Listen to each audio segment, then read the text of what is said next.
Floyd and he was me, Yeah. he would never have to fight again because the exhibition shit, Yeah. as me being his little brother, hey, little bro, we finna do 10 rounds and we both gonna get 100+ million for it. Right. And we ain't never got to box again. Well, Right. well, I already been getting these back, but now it's time for you to get your just due.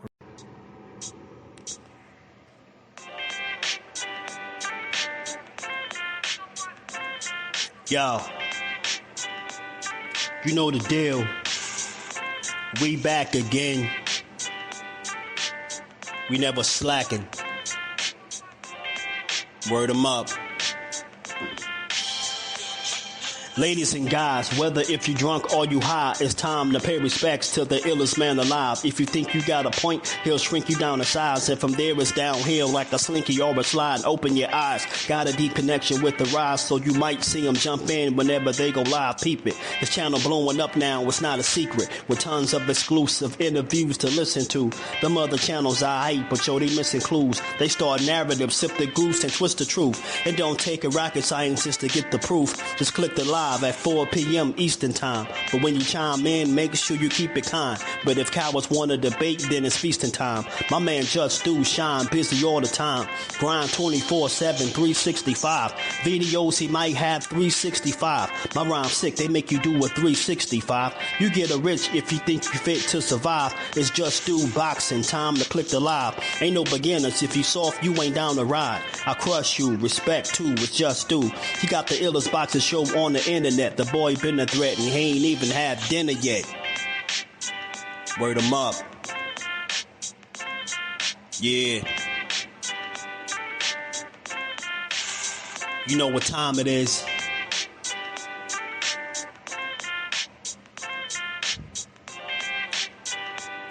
"4 p.m. Eastern. Click the link. In the building. Make sure y'all subscribe to Jusdueboxing, the best boxing talk on YouTube. Jusdueboxing in the building, 4 o'clock shorty, man. Y'all make sure y'all check him out. He's going to be live today at 4 o'clock, man. And he's going to be spewing some good stuff as he always do with an unbiased approach, man. He's probably the most unbiased channel on YouTube. What's going on? And one of my favorite channels, if y'all into that pugilistic perfection, if y'all into that boxing, that's that boy Jusdueboxing here on YouTube. Make sure y'all check out Jusdueboxing, the only unbiased boxing channel on YouTube, because I am definitely biased when I talk about boxing. So as always, we got to shout out everybody in the chat, man. Shout out to my brother Jusdu. Y'all make sure y'all go sub to Just, man. Just doing a hell of a job over there. Had a great interview today. The brother, and I say it respectfully, one of the most non-biased individuals that I've ever heard speak on the sport of boxing. And I got a lot of love and respect for my brother Just, man. And right now, we're going to give him his just due. Shout out to my brother Jusdu, man. Much love.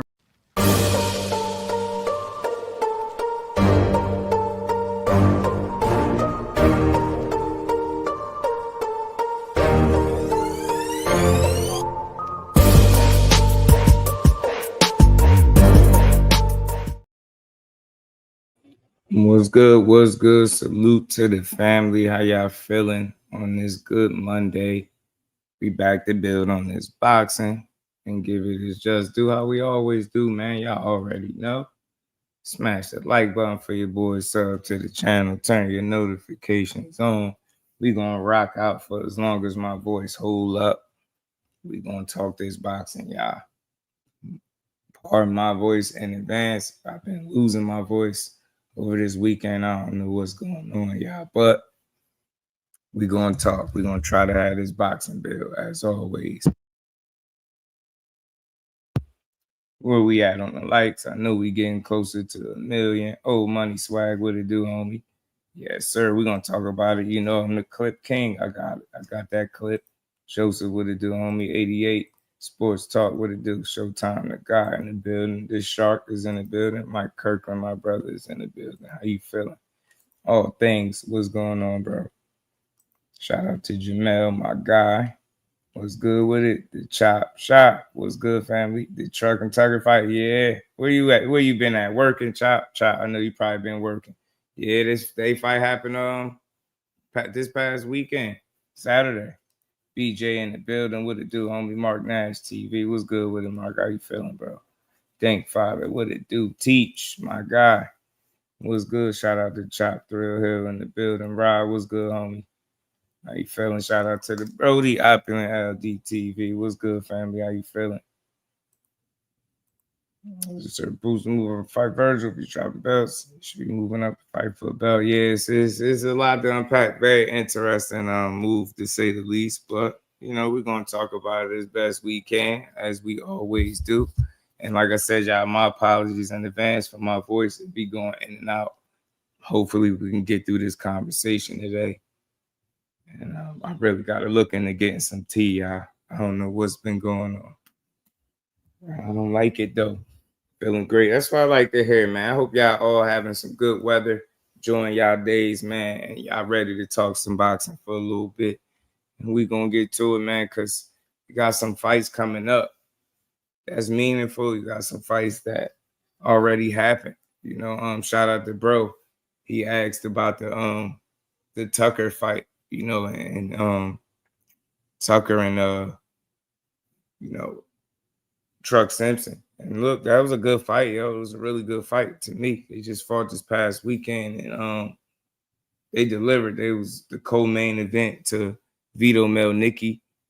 You get what I'm saying? Vito went in there and got a beat an undefeated guy, probably the most experienced guy to date. And he took him apart, man. Fought.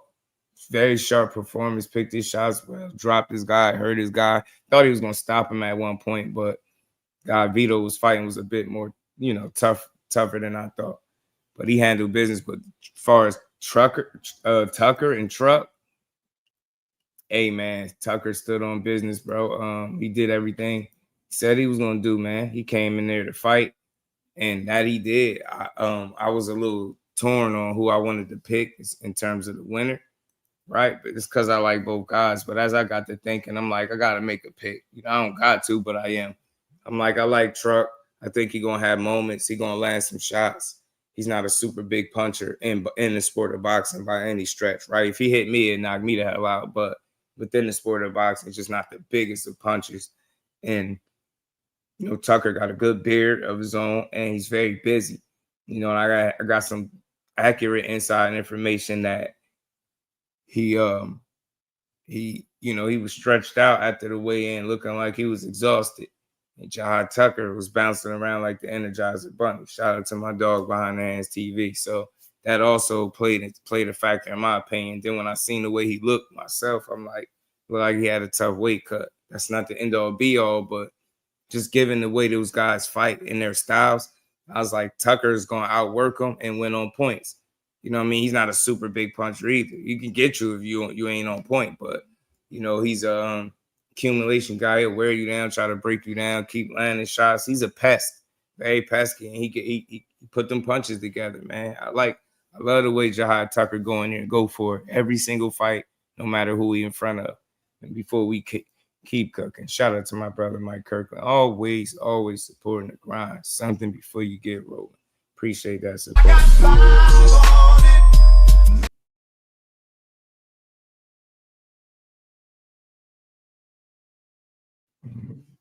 Man, so yeah, I think in terms of just, I get them dudes a lot of respect because they didn't have to take this fight with one another at the point in their careers. You know, Tucker had one close, highly contested loss against Nicholas Flies, who's been doing his thing since then. I believe, you know, Tucker Truck had a couple losses, one from Hernandez that been upsetting people. You know, he got outworked there, and then in another fight, you could argue that he won it, but still allowed the same thing, more the same. He just gets outworked. You know, to me, I don't feel like Truck lost his fights because he lacks skill. You get what I'm saying? It's all about putting it together, and he really get to a place where he allow guys to outwork him. And it seems as if he be waiting for that perfect shot sometimes, and it never comes. And it kind of it gives him problems. Like you've seen him land some really solid shots here or there, but there was a bunch of single shots. And if you know how I know, you got to put them things together. If you fight Jahi Tucker, you know what I mean? He could take a shot. So I just I seen it, all things. Shout out to you, my God. Talib, what it do? South Carolina in the building. What is good with it, bro? Better than the main event. Yeah, man. Yeah. In some ways, because of where these dudes was at. Aisha, peace, Queen. How you feeling today? Shout out to BBO. What's good, fam? People need to step it up since he's getting all that shine. I think he right on point. Right now where Vito is at anyway. Dante's boxing talk. My God, what's good, bro? Shout out to you. Appreciate you as always. My God, GQ, what it do? We don't talk about it, but Tucker look good, yeah. Tucker look sharp, man. Coach Calvin effect. Coach Calvin for tank fight. Nah, not at all. Not at all, because those are just two totally different vehicles. Ant McQueen, shout out to the professor. What's good, homie? If I missed anybody, man, my apologies. Y'all smash that like button. We're going to keep cooking up. He wasn't comfortable at 160, I'm sure. He's doing coming down from higher weights. Yeah, he was at a high-ass weight not too long ago. Fuck. So it just wasn't the smartest idea to come all the way down. But you got to take your opportunities as they come. And I respect him for taking it, because either one of these dudes had to take a fight that was this risky to me, in terms of this, at this point in their careers where they already don't have their O's, right? So neither guy was looking to, like, be safe about it, right? It was risks on both sides. Man, Truck could, with Jahi Tucker's offensive-minded style, he could get clipped, right? Anything could happen. Truck could have landed the shot. So what I'm saying is there's risk going into the fight on both sides. It was a lot of people that thought Truck could win. It was a lot of people that thought he could win, but ultimately, I felt like the activity of Jahi Tucker was going to be too much. He could be very busy when he want to be, elusive when he want to be. He know how to get his head off the line when he want. It's just with him, it's all about putting it together on the night. And that he was able to do, be very consistent in terms of his output, punching in combination, not looking for any one perfect shot. Jahi Tucker don't fight nothing like that. He just looking to score and hit you. You know what I'm saying? And he can break you down. He gonna do it. You know what I mean? But I never envisioned or suspected a knockout was gonna take shape. But it went very similar to how I thought it was gonna go. It really, really did. Now, part of me felt like he could have put together more rounds, Truck, but I think he might be a little spent and cooked at that weight class. But on top of that, one of his issues is going to be activity, because he don't, like I said, within the sport of boxing, he's not the biggest of punchers, and he don't throw a whole lot of punches. So he kind of opposite from what a Tank Davis would be, right? Tank might not throw a whole lot, but when they hit you, them things count. He make them count every time. And Truck got to find a way to, I think, be more busier in them spots, bro. Be more busy. You have to, or you're going to, these guys are going to be hard for him to put these wins together if 160 is where you're going to be at. You know what I mean? So I'm not knocking him. I don't know what his weight cut was like. I'm just going off of what I seen and what I heard directly from people that seen him. He might need to go up. He might need to go up, man. He really might need to go up. Really might need to go up. Shout out to Aisha. How you feeling? It's a Truck is skillful. He ride too much on his offense, not enough defense. Yup, that too. And I think just waiting around for that perfect shot that just never presented itself. Jahi Tucker is just all over the place. He busy, man. He gonna make you fight. You know what I'm saying? You're gonna have to keep up with him, because he's gonna be letting them things go. And every now and again, he'll throw some real sharp shots in there and jack Truck head back, knock his head back. So he was really on his game. He understood the assignment and he executed in a big way. That was one of the more meaningful wins of his career, man. So shout out to both guys, man. A really good, cool fight, entertaining fight, man.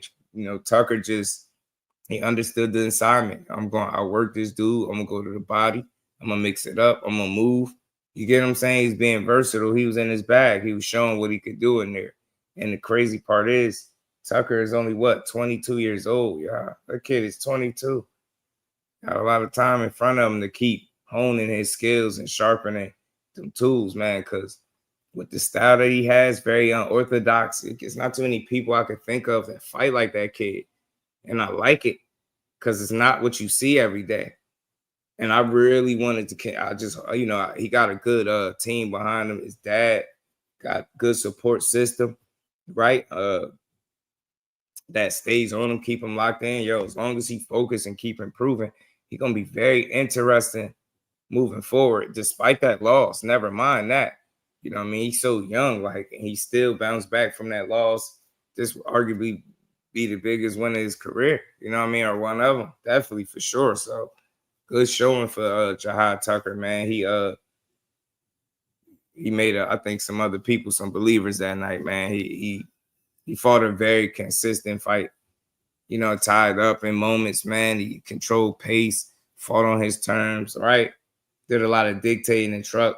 Like the Queen said, he was relying on the offense too much, not enough defense, wasn't getting his head off the line in time.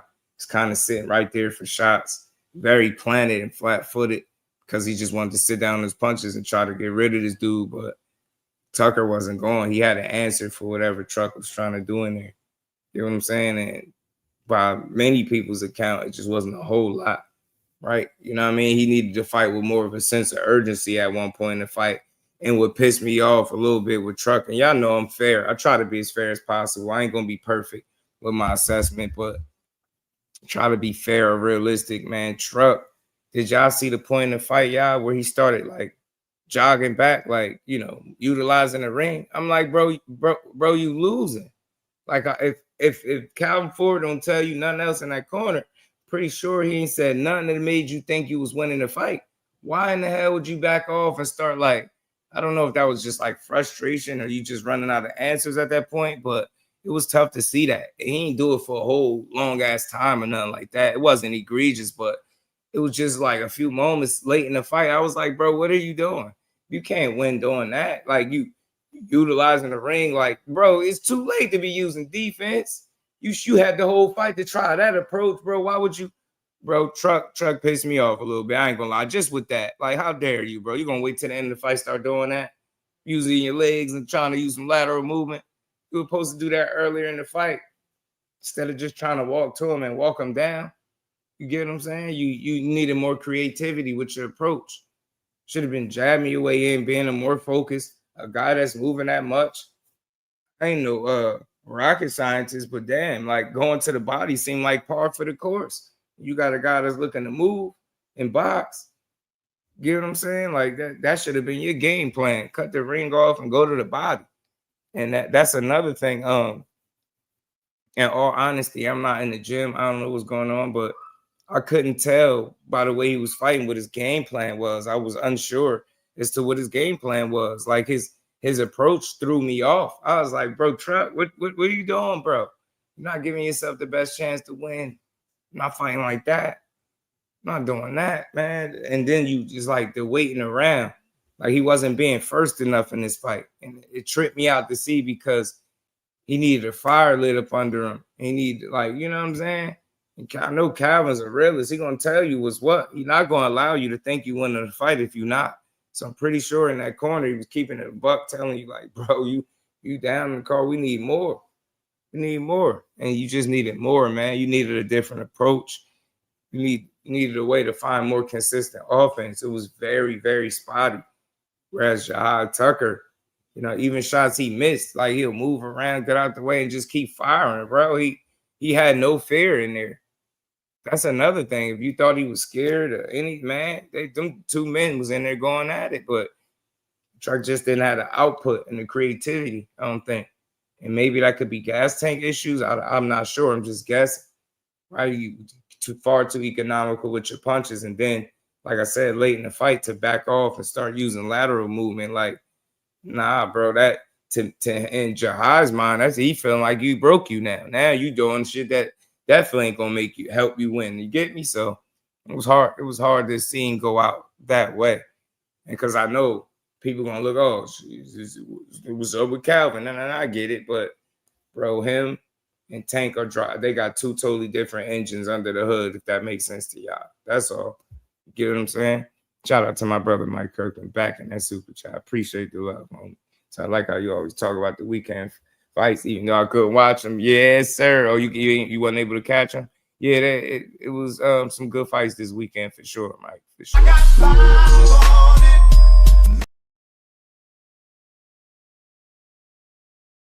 Shout out to my brother Mike Kirk.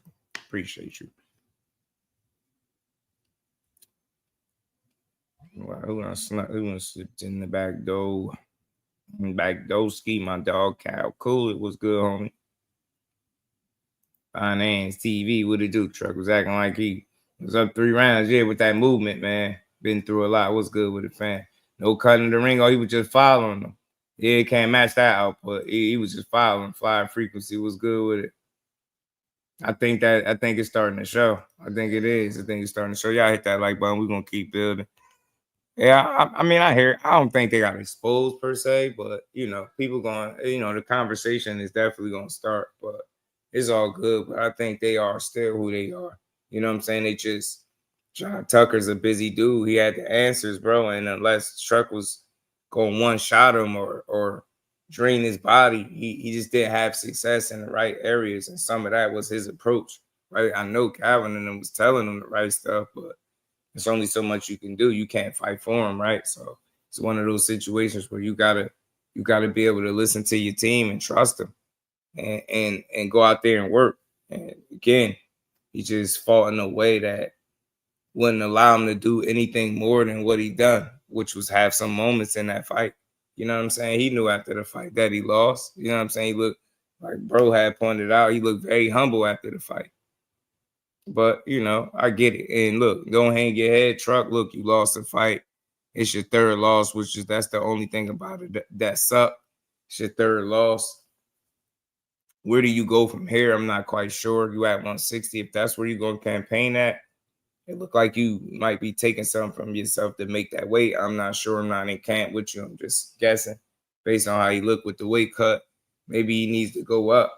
And look, to be quite honest, there's no scenario where the fights, he go to a weight class and the fights just get easier. That's not going to be the case. So whether you sticking around at 160 to try to make your bones there, or you decide to go up to 68, and where you might be a bit healthier, right? Obviously, make it perform better. I don't know, but it's up to him. But listen, I don't throw fighters away. He's a prime example of how I support a guy win, lose, or draw. And he at the Saturday night, that was his third loss. You know what I mean? So a lot of people say he overhyped. He ain't who they said he was. All these different things, and I get it. It's a conversation to have, but at the end of the day, Truck still to me is learning on the job. But it's about matchmaking, and now I'm not sure how this fight got put together, but maybe it was more so a pride thing. Because I'm just telling you, stylistically, just given the way he fight, for him to truly win this fight, Jahi Tucker would have to go from what he does to something totally different. And I just didn't see that. You get what I'm trying to say? It was a tough, giving him, even him at his absolute best, that style of fighter would be a tough fight. So if you still working out some kinks and you already had a couple losses, this probably is not necessarily the fight that you needed to take, but I respect the hell out of it because you didn't have to fight. This was a risky fight. You get what I'm saying? Some people could say now you certified B-side, gatekeeper now. Now the questions of will you ever be world champion going to spring up. Now people are going to question was you ever as good as they sold or were you a product of good matchmaking and all those different conversations exist now with a performance like that and it being his third loss. So it is what it is. Losses is a part of the game. If more people took the risk that Truck took, especially with fighting a guy in Tucker, they more than likely have a loss next to their name too. And that's just facts. But Truck, man, if you still believe that this is what you want to do and you ain't giving up on yourself, then you got a real one like me. And I'm pretty sure a lot of others that just want to see if you could bounce back and ever make it to be a world champion, right? Or whatever. Can you bounce back from this loss? And that's what I want to see. It's your third one. I know that shit hit different. Y'all had a hell of a build-up. Y'all a lot of back and forth. Animosity looked real. But, just like with anything, man, a good old fight cures all, man. So it seemed like them dudes are cordial for the most part now. Jahi Tucker, man, he get his just due, man. He went out there and did what Jahi do. He go to work, bro. He grabbed that damn pail, climb in the ring and work. And he start having fun after a while. And once he start having fun, it's usually not a good sign for you. So good effort from Truck, but you just needed more activity, bro. Just needed more punches thrown. Needed to fight with more of a sense of urgency because you don't lack talent or skill, in my opinion, right? Yeah, you could always be better in areas, but I think overall, it's just the approach and the lack of punches being thrown. You get what I'm saying? And last, Saturday, matchmaking as well. That's not the kind of guy that you could afford to be economical with your punches. That's not the kind of guy that you could be sitting around waiting for the perfect punch. He like a fly, a gnat. You get what I'm saying? Just he's everywhere. You get him. You can't just be sitting around waiting for him. You got to dictate the pace. Try to attempt to control the tempo. Man, fight on your terms, man. Dictate, be the man and the boss in there. If not, he gonna dictate because he not waiting for you. It's one thing I love about Jahi is his temperament. You say what you want about his style, what you don't like about him, how he rough around the edges. I'm cool because I know he got room to grow. He's 22. You just got to keep working, man. But that kid is busy. He like to fight. He talk a certain way, but he get in there and go. And knockouts or not, he get in there and fight you. So he ain't short on confidence, effort, attitude, none of those things that can get you over that hump. The shit that you can't necessarily equate for on paper. Those are some of the qualities that Jahi Tucker got. Because, I mean, looking at him first glance, you easily could go, oh, he does this, is a flaw here. Oh, he keep his hands down. Oh, he do this. He too confident. He cocky. It's a lot of others. Several qualities that you can't really measure on paper that the kid got that I think could push him over the hump and allow him to work himself into a space to be a world champion, or at least in that mix, right? And it'll be all up to him and how he put it together on that night. That's what I see with Jahi. So I like him, man. I like the kid. Damon was good with it. Jay Grant was good, homie. Boys be crying with it, dude. So what about Vito and Tucker matching it up? That'd be an interesting fight if it could happen. That's part of me, yeah. That's my son in the back screaming like he ain't got no sense.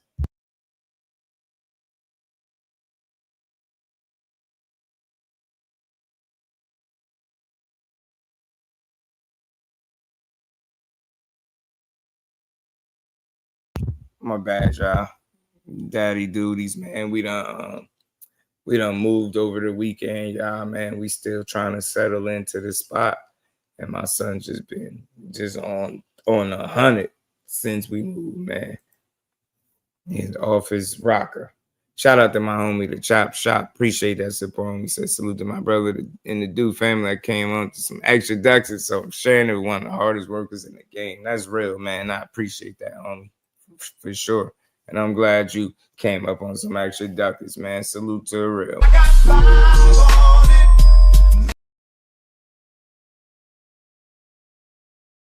Much love, bro. Appreciate that. Big Dog Willie right behind him. It's Jake Paul versus Tank, November 22nd, Las Vegas. Fact. Shout out to Big Dog Willie, man, being a member for 14 months, man. Shout out to all the channel members. I appreciate all y'all. Trust me. And we ain't never got to box again. Well, right. well. I already been getting these, but now it's time for you to get your just do.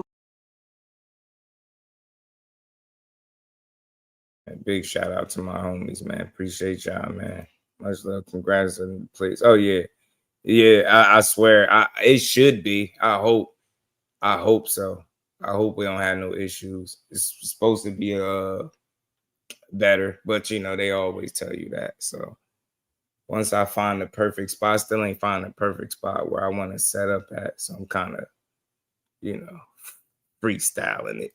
But I appreciate you. Much love to the queen. TK won't allow Truck to pick his opponents at 160. Nah, he gonna have it's gonna be tough sledding behind the hands. I don't know where he can go from here, but obviously back to the drawing board. Samuel was good, homie. Back to the drawing board. Head up though. Keep believing. You should just keep working. Like that's all you can do at this point. Like you said though, with the TKO. And even if he wanted to pick, I think with the roster, I think the pickings will be slim anyway. So like you said, he's not gonna be able to pick, and it's only gonna get tougher unless he understand the task at hand. He in kind of a weird space where he's still got a bunch of talent. He's still very young and youthful. It's just a matter of what can he do with his next couple of moves to get the career fully back on track where people are looking at Truck like, all right, that's the guy that they was telling us about. You get me? It's the boxing is a tough ass sport, but I'm here for it. If you're gonna keep rocking, I'm gonna keep supporting. But like I said, I'm just acknowledging how difficult I think it's gonna continue to be at this point. I don't see it being easy for Truck, man, at all. Y'all hit the like button for me. We gonna keep building. Yeah, I don't see too many scenarios where, you know, the road just get easier. It's only gonna get tougher. You got a lot of people to get through, and Jahi Tucker is still in the building process, right? He's not even all the way where he wants to be just yet either. So you want good thing for you, and to a certain degree, it's only one Jahi Tucker, right? But some other guys I think could give you hell too, man. But you just got to be on your P's and Q's, man. Go in there and put in that work. And at this point, it ain't just about working hard, but you know that wouldn't hurt, right? Just developing better habits, man. Being at a weight class, I think that better suits you, man. There's no reason for you to shrink yourself down and look emaciated on the scale. I think you just need to go up. Maybe that'll help you to a certain degree in terms of performance, right? Because you got to be, if you drained and having tough weight cuts, you got to suspect that you're taking something from yourself each and every time you cut that weight and go in there and try to fight. So before that just looks like a full-blown excuse, it's something that you just saying whenever you lose, just something to consider, you know. But what do I know? You know what I'm saying? I just want to see the dude fight at a weight where he's healthy and he could be successful because he's not held back by tough weight cuts and things like that, right? That's all. Because I'm still rocking with Truck. I know a lot of people like, he ain't this, he ain't that. Cool, no argument. He just got a lot more work to do. Simple, and it's up to him. People have taken losses before, man. Just is all how you bounce back. Matchmaking, making the most out of them opportunities. It don't have to be the end of the road or the end of the world for him, but you got some real work to do. You got some real ground to make up and cover. And it ain't gonna be easy. You know, I think the road gets tougher, but I think it's going to really show where the mental is at. You know what I mean? Mentally, he can deal with it and just, you know, kind of, you know what I mean, get back at it. You know what I mean? Then you just never know. But for right now, it's, you know, you got to get yourself what you want to get back on with some consistent wins. And right now, it's just titles and all that stuff is not realistic. So you could want those things all you want. But the more realistic thing, I think, is to try to make sure you don't fall inactive. Do everything in your power to continue to get back in that ring. And like I said, consider if 160 is truly for you, or do you need to go to 68? Get what I'm saying? 2 cents. Shout out to you, homie. When you get settled in, just wanted to, oh yeah, for sure. Yeah, I am. Yeah, I definitely gonna put it. Thinking about getting another one too, a backdrop, maybe even a bigger one. But I'm definitely gonna put it up when I figure out where I want to situate myself at. Got some more space in here, so that's a good thing. Shout out to J Grant, Big Dog Willie, man. What's good, homie? Extremely disappointed with Truck's performance, like he gave up. Yeah, it almost did look like mentally at a point in the fight where he looked like he almost like checked out or considered it, right? Definitely was frustrated with the outcome, and I think how things were going. He was like, you know what I'm saying? What the hell? Like, he was disgusted probably with himself, but living, you learn, man. This will show what he's made of, right? He lost not once, not twice, but 3 times now. So from here, you know, that could have been sort of one of those make or break type fights, but like I said, losses happen, bro. I seen some damn talented fighters lose multiple times. So it's just what his mental like, how his team gonna move him, what the matchups gonna be like for him. That's it. That'd be his key, getting back to the top. Can't just put him in there with anybody and be like, yo, go beat that guy.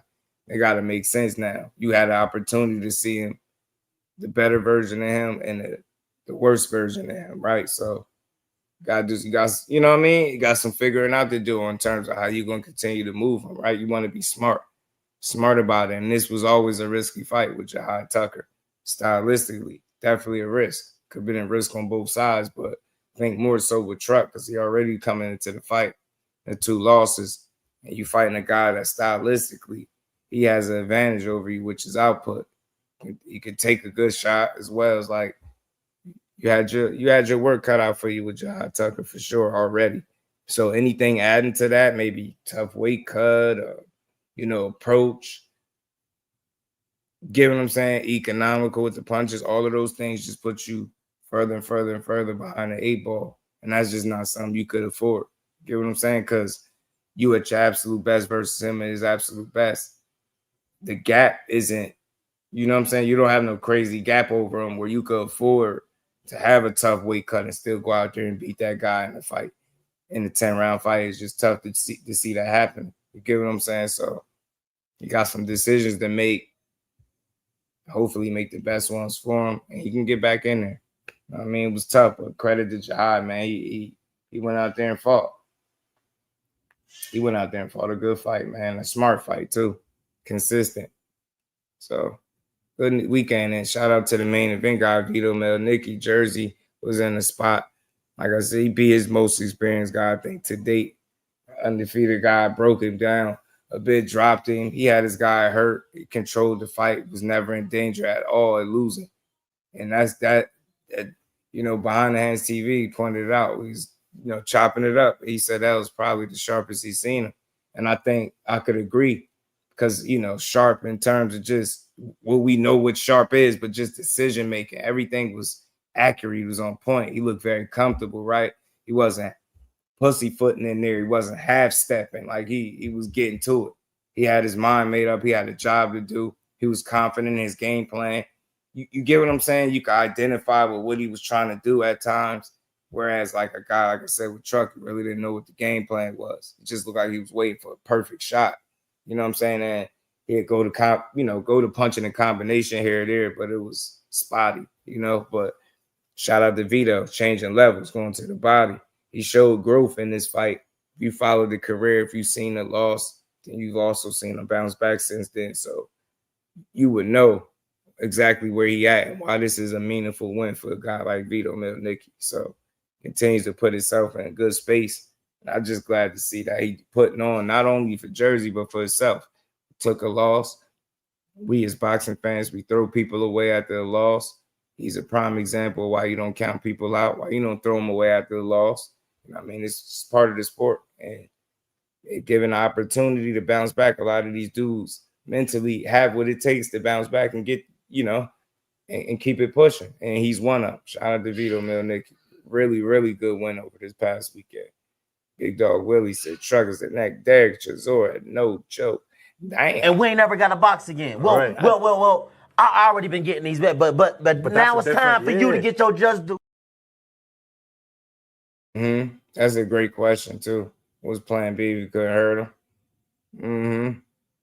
Hey man, I like that. That's a good observation, Aisha. I think you're right too. And I think it wasn't one. I don't think it was much of one. I mean, look, from what we seen, right? That one approach, I think they were just confident that was gonna work. And Slice Barn footage video was definitely sharp. Okay, I'm gonna check it out too. So no offense, but still scratching my head how Vito became a headliner. Shit, with putting in that work, bro, and bouncing back after a loss. That's what I feel like. You know what I mean? That's what did it for Vito. Bouncing back after a loss and having good performances, right? Like that. He showed you that he deserved it because he made the most of it. He didn't struggle. He didn't look bad. He didn't question it. I mean, he make you question him, right? He ain't have you feeling like, damn, why he the headliner? You could have felt like that just guessing if you ain't quite know much about Vito or why he was there. But dude put in some work since his loss. So he earned this spot, bro. That's a guy that they didn't give it to him. He definitely worked for that spot. For sure. Make no mistake about it. Vito definitely worked for that spot.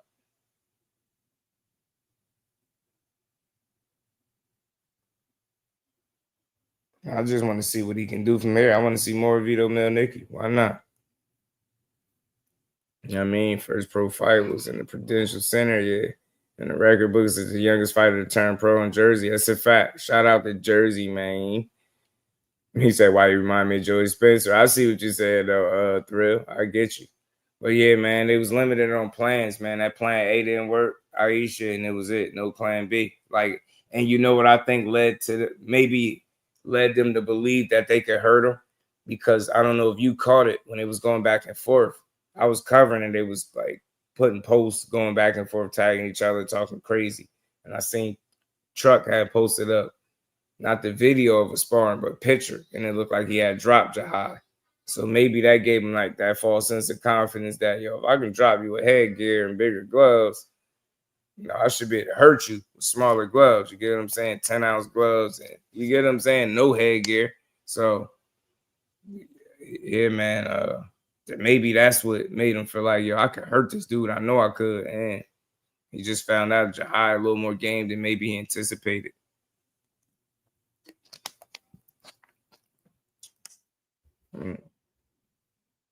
So Vito, man, Vito deserved he deserved them flowers. I ain't gonna lie to you.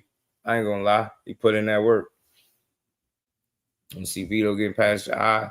It'll be a more competitive fight, way more than what you just seen with Truck. No disrespect to Truck. Vito gonna let his hands go. He don't look for the perfect shot. He learned. He filled out well to the weight class. It'll be fun. I wouldn't mind seeing it. I wouldn't mind at all. I wouldn't mind. Never ends. The haters keep hating. You already know. Took shout out to you, fam. They catch the Melnicki fight, and it just looked like dude wasn't Vito. Yeah. Vito just had the answers. He prepared well. You could tell. Fought another unbeaten guy. So you know he ain't had no excuse not to perform. But yeah, Vito was on point. That's what great preparation and execution look like. That's what Vito showed me. I was happy to see him get the win. Get what I'm saying? And I got to reach back out again and see if I can get him on here. I was supposed to. That was on me. So I'm going to figure that out and try to get him up here. But he definitely showed up. Main event, worthy. He handled business, man. I did think he was going to stop his guy, but dude was pretty game and tough. And he ain't had no quit in him. But Vito did beat him up pretty convincingly to me.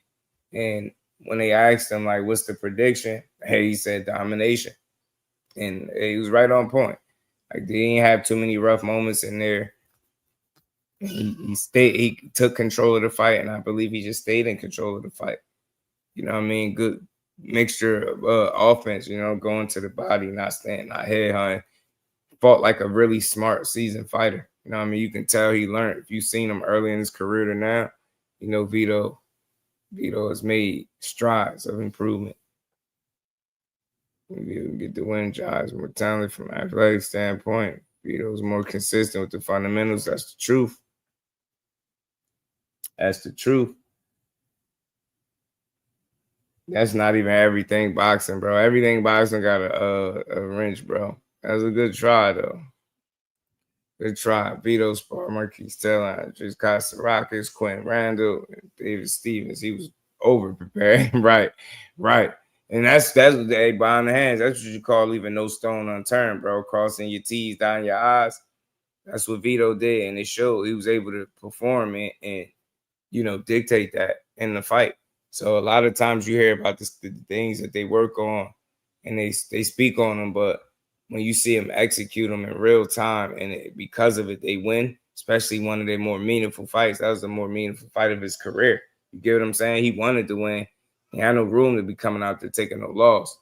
And just to be at home, being at the Prudential and being able to show out in front of the people, I know was extra special for him, man. These fighters out there in Jersey, man, realistically are truly talented. They got a lot of talent. And as long as I'm here with my voice, I'm going to shed a light on it. Not just Jersey, but boxing as a whole. But they got some real talent out there, man. They got, yeah, I don't know what that was with that with the fake beverages, what it do. The fake everything boxing. And he said, my son is the best welterweight in the sport. Yeah, now he's everything from 35 to 68. It sounds like some Bill would say. Yeah, I ain't got to block him, though. He good. The figure everything boxing, that's different, but you can get him out of here. You can't be playing with people's names. Right? Because everything boxing, you come through there and support. And I ain't really with the, yeah. Yeah, you done created that 17 hours ago. You bogus. You get him out of here. Yeah, I don't know where they be popping up from. The fake bill, I don't care about, but you know, the everything boxing, we really know him. He tripping. Sparring rounds is fighting a lot to him, inviting me to his new house to talk about it. And Behind the Hands TV got an interview with Vito. If y'all ain't checked it out, go check it out, man. Always great work, trust me. But yeah, y'all hit that like button, man, and we're gonna keep building. Keep building. Everything boxing got a wrench. We're not about to play with the content creator name, man. You can do anything else, make a fake boxer name, all that stuff. Those personalities, I get that, but not. You can't do that to the content creators. That's a little weird. It's weird anyway, but definitely when I know the content creators, both. We're gonna keep building, bro. We're gonna keep building. So yeah, man, good fights over the weekend, y'all. For those that didn't catch it, hopefully I brought y'all up to speed with some of the smoke. And shout out to Nims, pardon me. Shout out to Nims. Y'all did see me interview him up here. I had interviewed him right after Josiah Kirkpatrick. Shout out to Nims. He got his career started. He now 1-0. Got his guy. And he ready to go, man. He ready to go, man. I can't wait to see how far he could take it. Another guy out in Jersey putting on in a good way. Then they had, who is it? Dwight Fleming Jr. Another guy, I'm going to try to get up here. I think he's from Patterson, New Jersey. I think he's like 11-0 with 10 knockouts or something to that effect now. He was impressive, man, because I noticed he didn't just have punching power. He was able to box with that punching power. So he looked like he got a promising future as well. So hopefully I can get him up here and we could get a good boxing build going. But let's keep rolling, y'all. Let's keep rolling because we got some fights coming up that I believe people are going to be glued in watching. Obviously, we got Shakur before September, right? But Bud Crawford and Canelo Alvarez is getting a lot of push for the right reasons, right? We've been hearing a lot about them.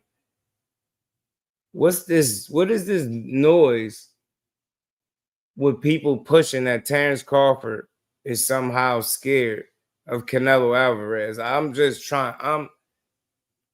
really trying to, I be struggling to understand what the hell people be talking about. I really do. Like, when you say he's scared, so you're trying to tell me the guy that's always challenging, so he been going through the weight classes. They're one of the most competitive guys in the world. Dude just beat what's his name? The NFL guy, Ryan Clark, in a damn jump shot contest. Like, this is just an idea how competitive he is. You telling me the guy that's challenging the bigger guy is the one that's scared because he's challenging them, right? Like, it ain't Canelo seeked him out. It was kind of the other way around. So I'm trying to understand, why would you seek a guy out that you scared of? Have you ever seen Terence Crawford scared in the boxing ring, outside the boxing ring? Like, I've never seen it. And I don't think we will. Because, nerves, that's one thing, but I ain't seen none of that either, man. Like, bro, cut the stuff, man. We're going to have to run it. We're going to play the, the interview from with them. They did something with Shaq and I think Dana White and a few of them, they was up there. Had some good little sound bites. They was talking, they talk, but they got missed me with all that Bud Crawford scared stuff. Yeah, Wilder is coming back. He said it's the best he's felt in some time. So I hope that translates in the ring because, every fight for air is just risky for him. But I'm rocking with Wilder. You know what I mean? I hope he be back better than ever too. Steph Brown, my dog, what's good with it, homie? Was how you feeling, man? So yeah, Wilder will be back. Yeah, it's definitely projection for sure. I don't know why they be so mad. I want to see Farmer and Kid Austin. Now that's a great fight. That's a very entertaining fight because it's just going to allow us to answer a lot of questions about that kid. Kid Austin, especially since all of that stuff with the Shakur fight falling out. Then they said they was going to be a free agent. Then they signed for 5 years for $5 million and all this. It's like, bro, okay. Now they fighting Tevin Farmer. That's real. So I'm all in. I'm all in. But yeah, man. It's all this Bud Crawford scared of Canelo Alvarez stuff, man. We gotta stop. These grown men, they box. They chose to do it. He challenging himself. Stop keep saying, oh, he just want to get paid. You absolutely right. Why wouldn't he want to get paid? Well, since when is that a bad thing? But my thing is this. Until it's proven to me that he's not going in there to win and he just showed up for this bag, then I can't treat him like that. That's a competitive dude. Then he just challenged and beat Eddie Hearn in darts. Just beat Ryan Clark in a damn jump shot contest. Bro always want to, compete. That's a dude. And that's another reason, that's one of the main reasons, should I say, why I feel so comfortable about him taking the challenge. Because it's like, bro, that dude just he love to compete. He fight hard, man. You get what I'm saying? He box very smart. The last time they told me he was scared of a guy, well, I ain't got to rehash the fight, but we all seen how that worked out. I've never seen a fight where he performs shaky or scary. I haven't seen that. Why are we doing that? For Canelo Alvarez? Who the hell is Canelo for him to be scared of? I'm trying to figure this out. What's scary about Canelo? You know what I'm saying? I'll fight Canelo right now for the money they paying Bud. For a fraction of that money, as a matter of fact. What we talking about? Bud Crawford scared to fight Canelo is crazy. When he being the one, the smaller guy challenging the bigger guys, they keep saying he's so much bigger. It's going to be weight classes for a reason. He don't really use his legs like that. His legs are gone. He old. All right, man. If you get in there and none of that shit is a problem or none of that stuff is a factor, Canelo is going to have a whole different problem on his hands. I'm telling you. A guy that prepares that well, that's that committed to winning and just competing, I'm just not going to count him out. That's all. You know what I mean? I'm going to keep saying it, but we're going to get into these clips because they had some sound bites in this joint, man. Bud scary. Didn't have to take the fight. It's that simple, Dante. But they'll still be, but Bud is scared. You seen him? He was nervous. Yeah, he know it's real now. Man, it been real since he been calling his name. It been real since Bill Haney went planted the seed in Bud head that made him even think that that's a fight that he should be taking. You know what I mean? Let's stop playing, man. Scared of what? This is Mr. Focus on your fight for you not make it to your fight. What we be talking about? You know what I'm saying? What we talking about? Yeah, they might have to Canelo kind of lazy these days. No cap. Nah, he is, bro. He's seen better days. That's all I'm saying, y'all. That's all I'm saying. He's seen better days. I get it. But how Bud looked against my Jamal. He was slow. He was this. He got hit a lot. Y'all say that about every fighter, man. Canelo get hit too. And the difference is, like I said, between Bud and a lot of these other guys, man, he thinks he just as great or greater than you. When he say he gonna beat you, he believe it. He not just saying it. That's the difference. He not showing up like, no, I'm gonna be super wrong about this if I'm wrong, but he ain't showing up to be another one of your opponents. No stepping stool. No, just another notch under your belt because he getting paid. That's not going to blind him. You see, he said the only running he going to do is running them punches upside your head, man.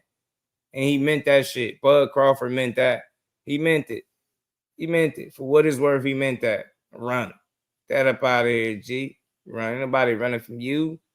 You feel me? Bud say, ain't nobody running from you. The hell you talking about? Running.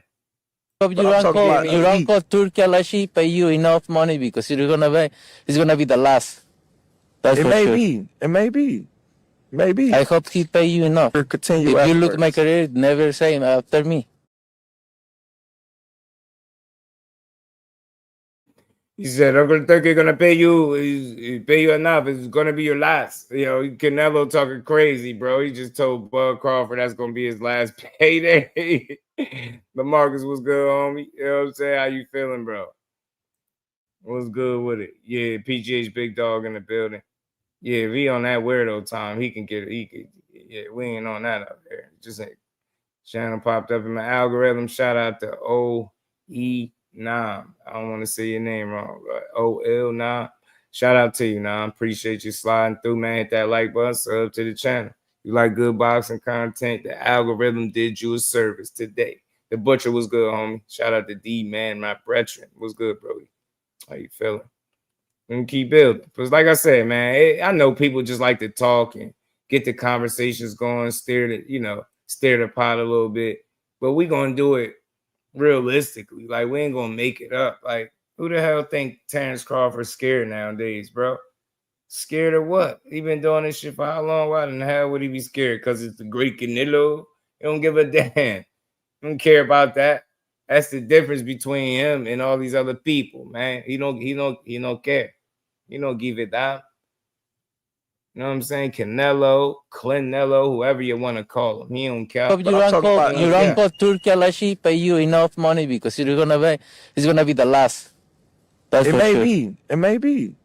Maybe. I hope he pay you enough. Continue If you look efforts. my career, never say after me.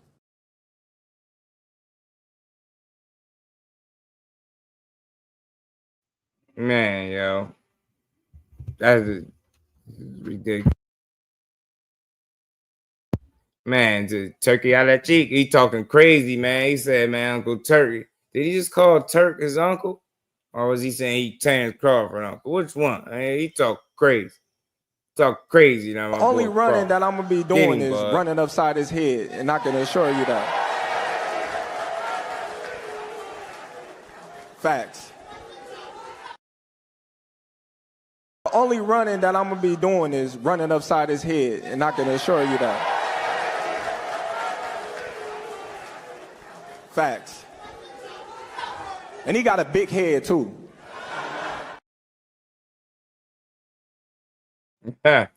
Crawford said, man, I'm running these punches upside your head, G. He talking about all that damn running. Old man, old man. Think I'm supposed to stand there so you can concuss me? Nah, I gonna box smart. Terence Crawford, in my opinion, is one of the kings of preparation, bro. Talk about being ready for the job at hand. Talk about being prepared and understanding the assignment. That guy understands the assignment, and it will be no different when he fight Canelo Alvarez. Whatever happens in that fight, whatever success Canelo have, he gonna have to earn it, is all I'm saying. I wouldn't be surprised if Canelo win the fight. I ain't counting on Bud, man. He want to win probably more than that dude do. I know he want to win just as much, probably more. You know what I'm saying? So let's be honest, Canelo taking this fight because he think he got the ups. Sometimes you can go to the well one too many times and take that loss, man. He a lot different than most of these guys you getting in there with from a mentality standpoint and what's in them. The shit you can't measure on paper, right? And everybody say like, you know, well, not everybody. I don't want to say that because that's not accurate. I've heard so many people make the argument that you know, Terence Crawford, he's a fighter, man. He just likes to fight at heart. You know, that's what's gonna get him in trouble because he just got to get his back. Man, y'all making it sound like when he get hit and go to get it back, he's stupid about it or he careless or reckless about it. No, that's what makes it so damn exciting because he does it in a way where it don't put him, it's not to his own detriment, right? You get what I'm saying? He know how to go get his lick back without allowing you to get so much more. Terence Crawford is a smart-ass fighter, man. They ain't just, oh, you gonna hit me and all of a sudden when the switch flip, it's just now I gotta be done. Nah, he's still smart. He just want to get you more. It just now it's a fight. So I just don't look. Canelo should be stronger. He should be able to pack more of a punch, right? He been up there, he established there, he been fighting bigger guys. All those things are true. But what happens if the punching power don't do exactly what people think it's gonna do? What then? Because like I said, one thing consistently, hold on, y'all.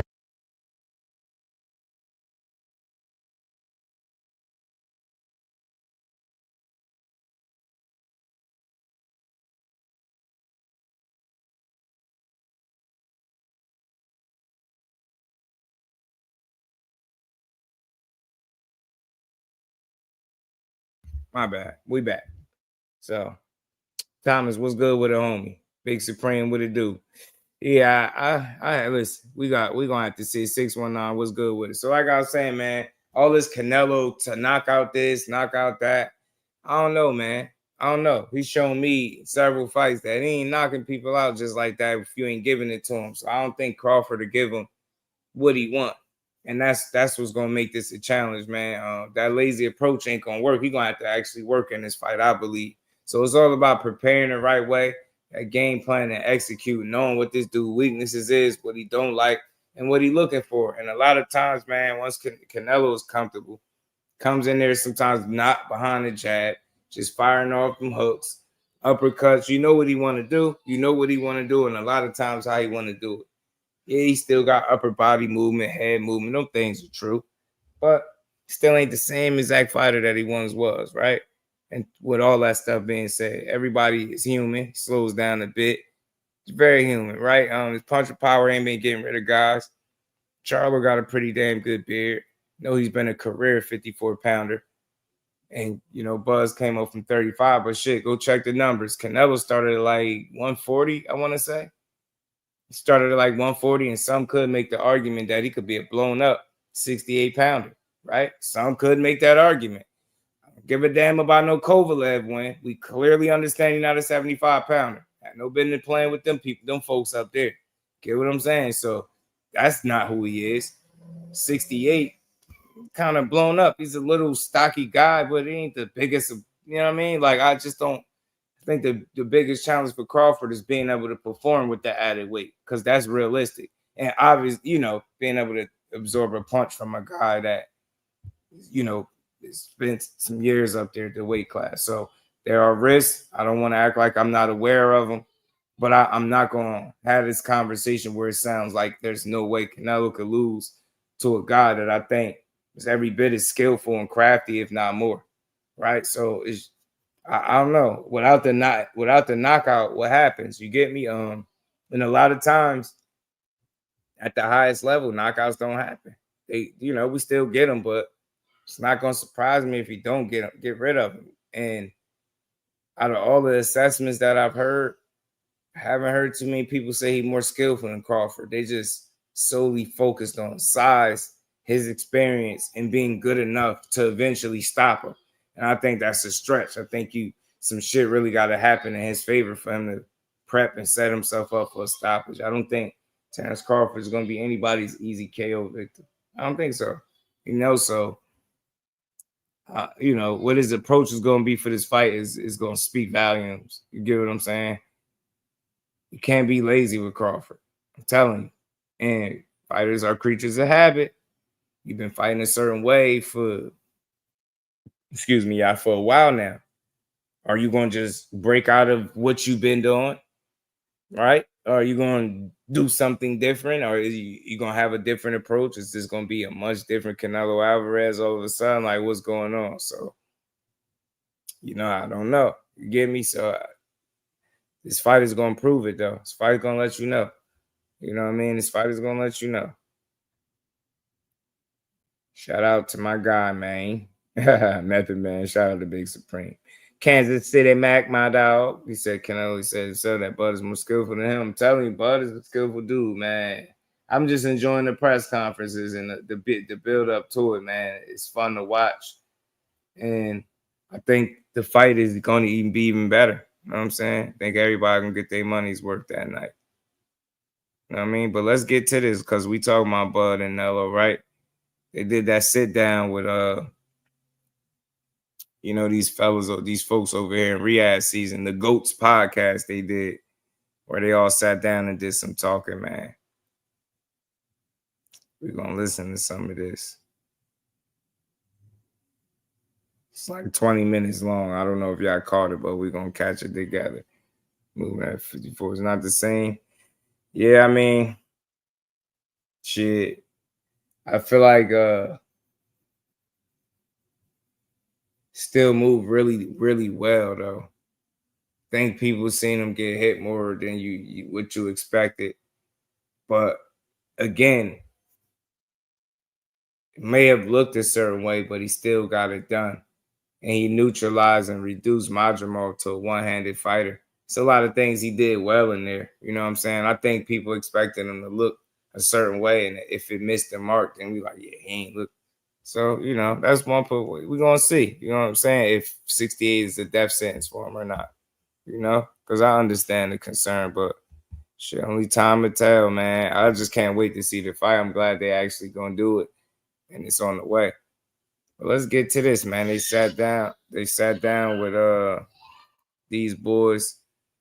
They had a nice little build, man, on the GOATs podcast.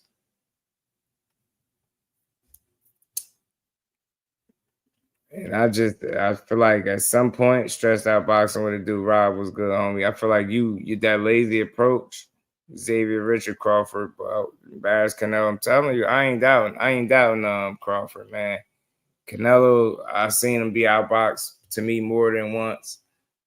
Seen him be taken to school, right? I know the qualities over the years, the things that he hasn't liked and looked particularly good against. I think some of those qualities still exist inside the fighter that Bud Crawford is. I think he feels like the guy he's fighting is somebody that doesn't utilize the ring to win the fight. So he almost in the back of his mind thinks that Crawford is a guy that can't do it anymore. He can't move and box and be smart. But I think he showed you in the Madrimal fight. Now it came with a price. So, but it wasn't one where I think he was, in danger of losing or being knocked out from getting hit by this guy. So Canelo is a different challenge. I think the preparation to be, you know what I'm saying? He know what he getting in there with. Bomac, I believe in them, man. They're going to figure something out. They're going to find a way to make this a fight that I think people are going to talk about for years. Win, lose, or draw. But I think that there's a couple avenues available for where Terence Crawford beats this guy. It's just up to him and how he approach the fight and whether or not he get the fair shake too. So there's always that. But let's get to this. So, Bud, you've won at 135, 140, 147, and 154. Can y'all hear this Never fought okay? at 168. You think you have enough power to hurt the great Canelo? Of course. I don't have to have enough power to hurt him. I just got to get me, Aisha? Come on. Should. You get me? Somebody worry. If he slip up? Real quick. Somebody worry about something. You get me? You know what I'm saying? You know what I mean? Shout out to Z. You know what I mean? He won Black Star Sports TV. It was good, fam. You get me? He out here worried, man. I'm telling you. The former once upon a time lightweight got him worried, man. But I will tell you, he started at 40, so they didn't start so far apart. But I get it. He's grown accustomed to fighting the bigger bodies and all these different things. But telling you, man, sometimes I just think when you got it, bro. And I think he's gonna surprise some people. I think he's gonna have more to offer on fight night, offer up in terms of resistance for Canelo than people anticipate. But I understand everybody reservations and their points in terms of it's just not, sometimes you can fight a guy that's just too big. Sunchild, what it do, man? What it do? Let's keep going, man.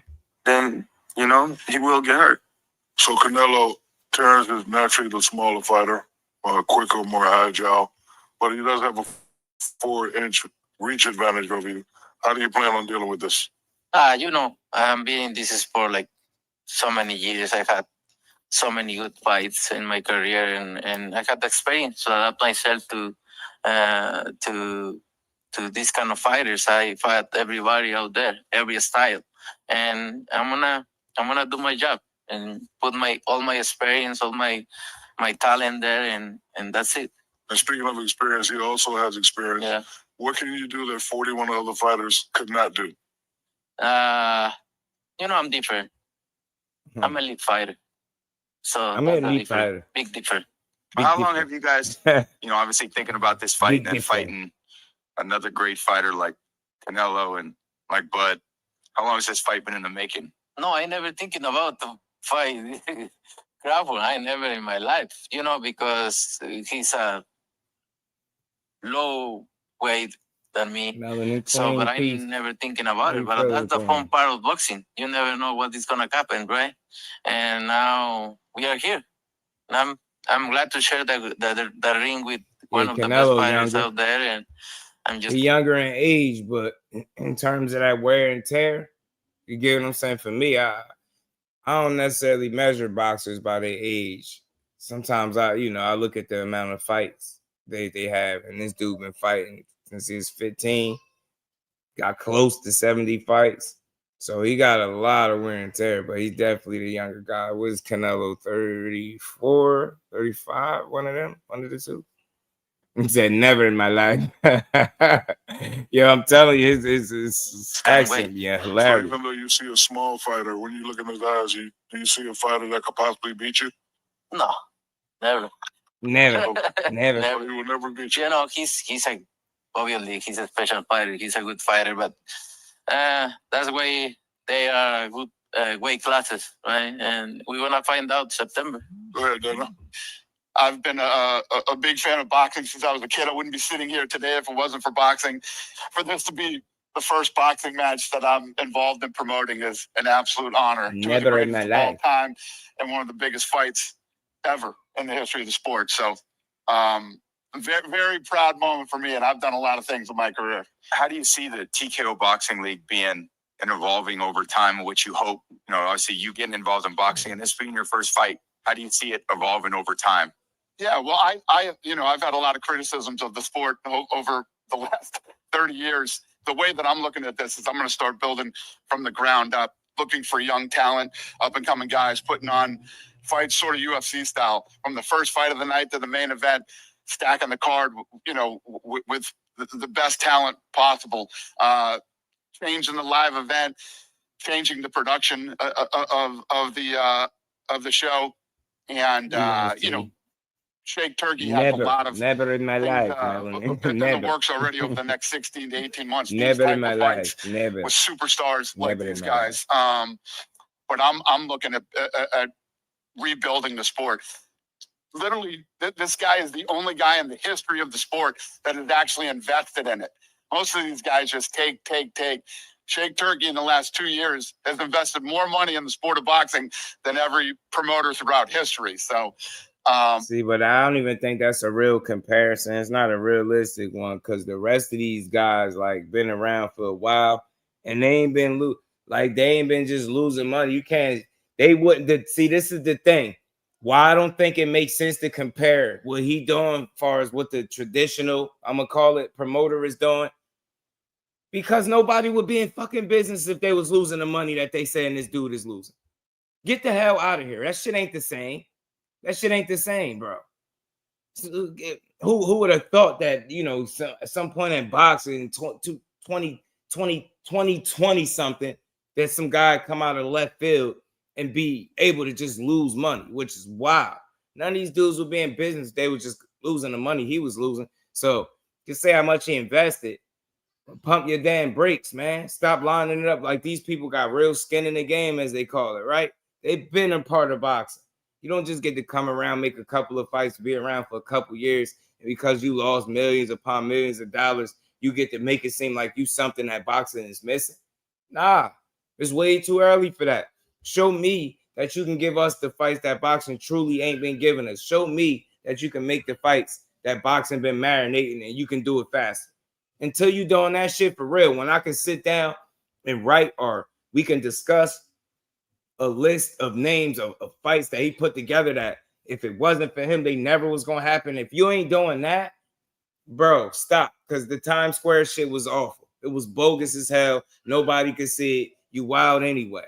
Then you got the nerve. You so mad because your event failed. You come out with some bogus plan talking about Tom and Jerry matches, and you ain't supporting it. You're wild, but I will give you some credit, y'all.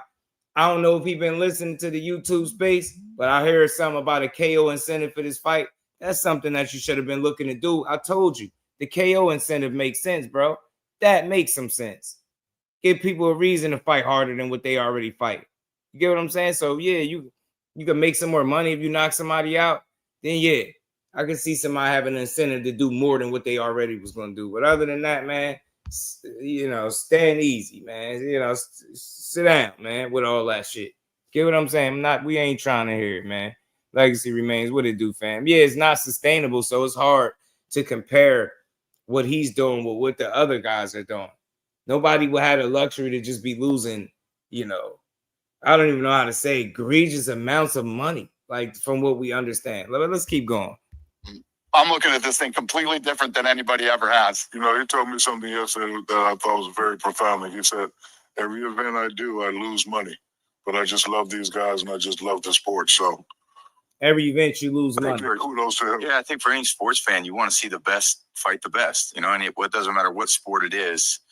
I think that's what UFC has done such a great job. When I look at the NBA, it's the great teams against the great teams. It's the great fighters against one another. And then that brings everyone's attention to it. That's what you want to see. You want to see the best in what's been accomplished and what he's done and what But and say, all right, let's see what happens. That's the excitement of sports. People want to see greatness, and they want to see greatness go against other greatness and see who wins.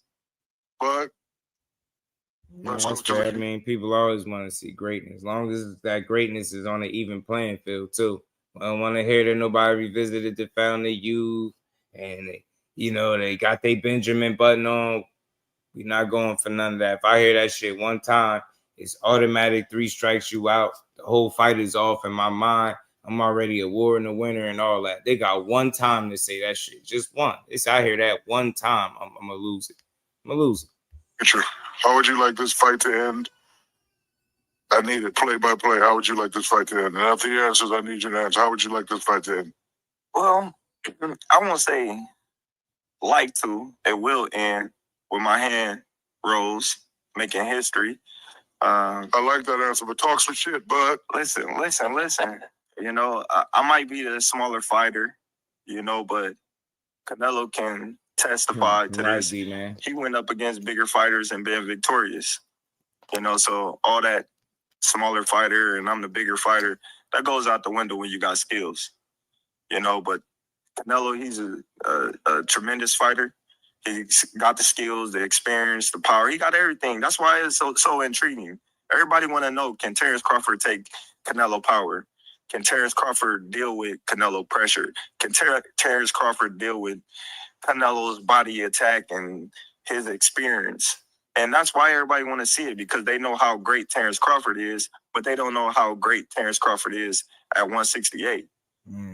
We know what Canelo brings to the table, but nobody knows what Terence Crawford is bringing to the table at 168.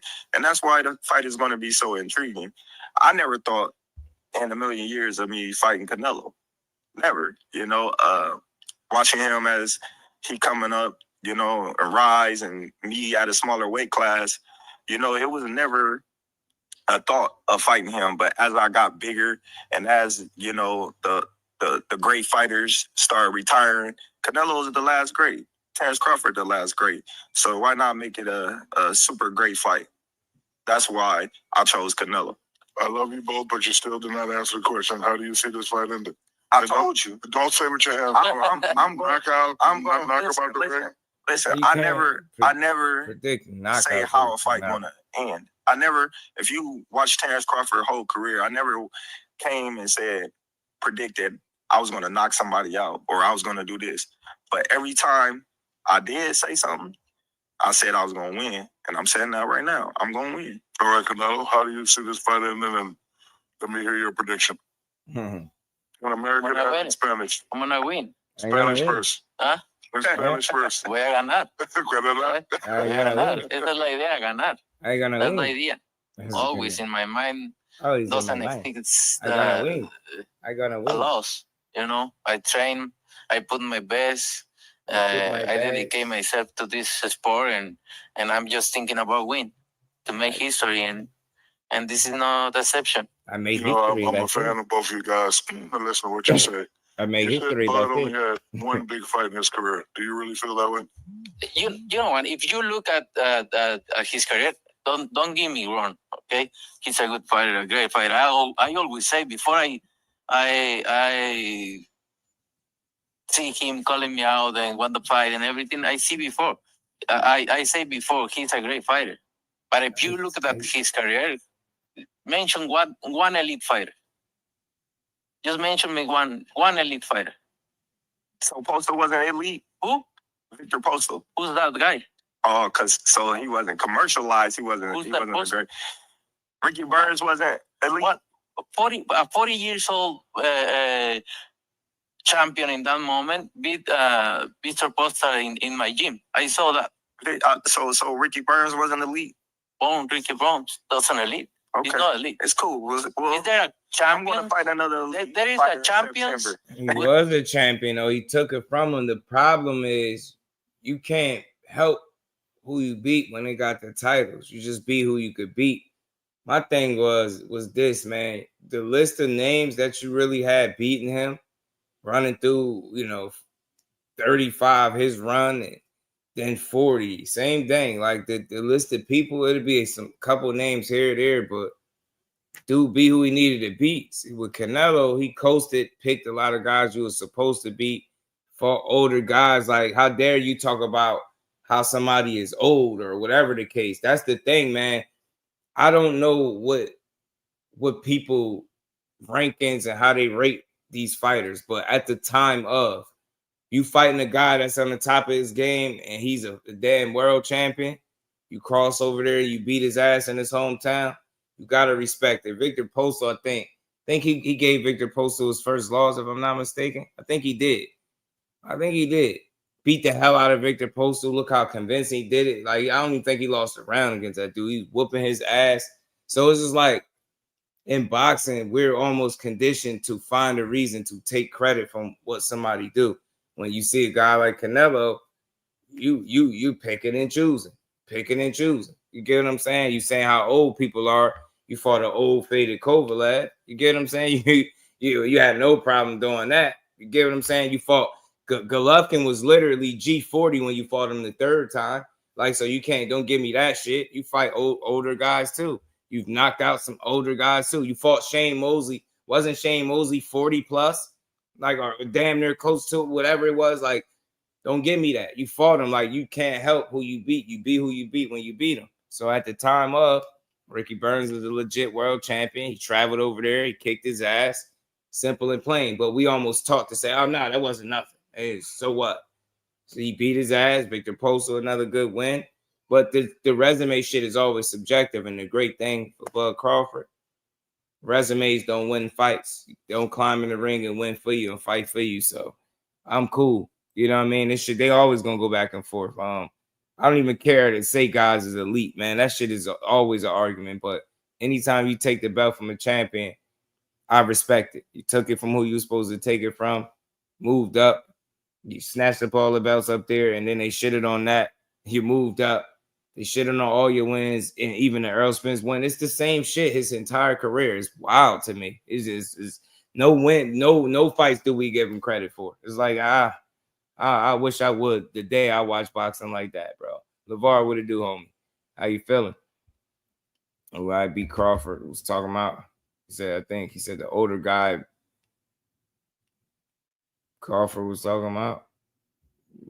Good fighters, but elite fighters is different. Wait. So I'm gonna fight an elite fighter in September. Yeah. Okay. Then we want to find out. We're gonna find out.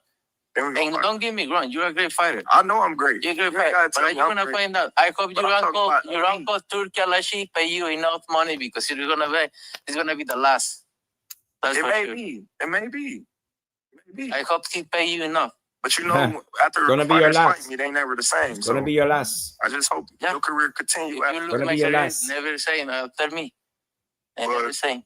But if you had Canelo's resume, Roger, what's good with it? You know, it's funny. The only people, I'll say this consistently, the people that say Bud is not likable are the ones that never met him. The people that meet him all say something different. I wonder why that is. I don't know. It don't be that deep to me. Like, I don't know. I don't really see too much that he do. He's regular. He barely even talk. Canelo got a great resume. You know, I'm not going to take it away from him.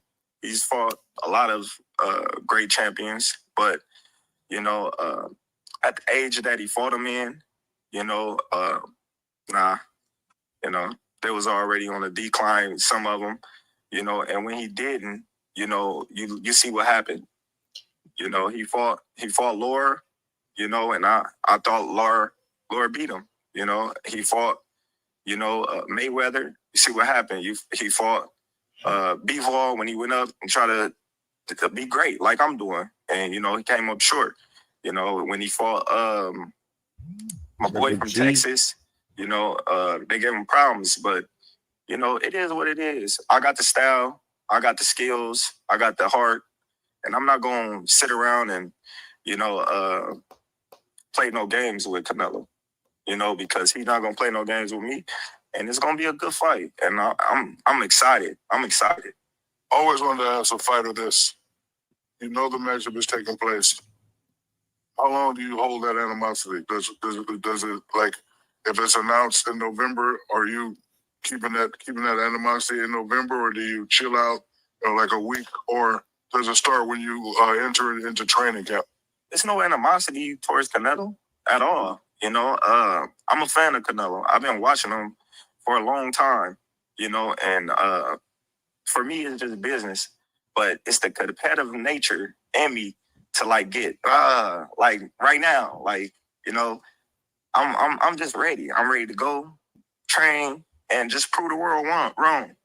You know, like I've been doing my whole career, you know, all the doubters and the naysayers and the people that think I can't accomplish what I set my sights on to do. And I don't know about Canelo, but I know come fight time, he gonna be in a fight that, you know, he wasn't gonna be expected. For both of you guys, where does this fight rank in your careers? It's gonna be one of the best fights in my career for sure. Like I say, he's a good fighter. He's gonna be one of the biggest fights in my career for sure. This is the biggest fight of my career. We all know that. It's no secret. You know, I'm fighting a Hall of Famer, one of the best Mexican fighters that come out of Mexico. You know, so the respect is there, you know, and I understand the magnitude of the fight, and I'm going to give my all. So with 6 months to go, like with the training, when does that really pick up and you guys really get to work? I know you got to fight before that, Canelo. What about for you, bud? When's that? Well, right now, that's a hardcore training start. Well, right now, I'm not training hard. I'm not even training, really. You know, I don't want to overtrain because me personally, when I go in the gym, I give my all. I don't want to burn myself out, you know. I want to save it all for the fight, you know. So I'm just, you know, chilling, doing a little strength work here and there.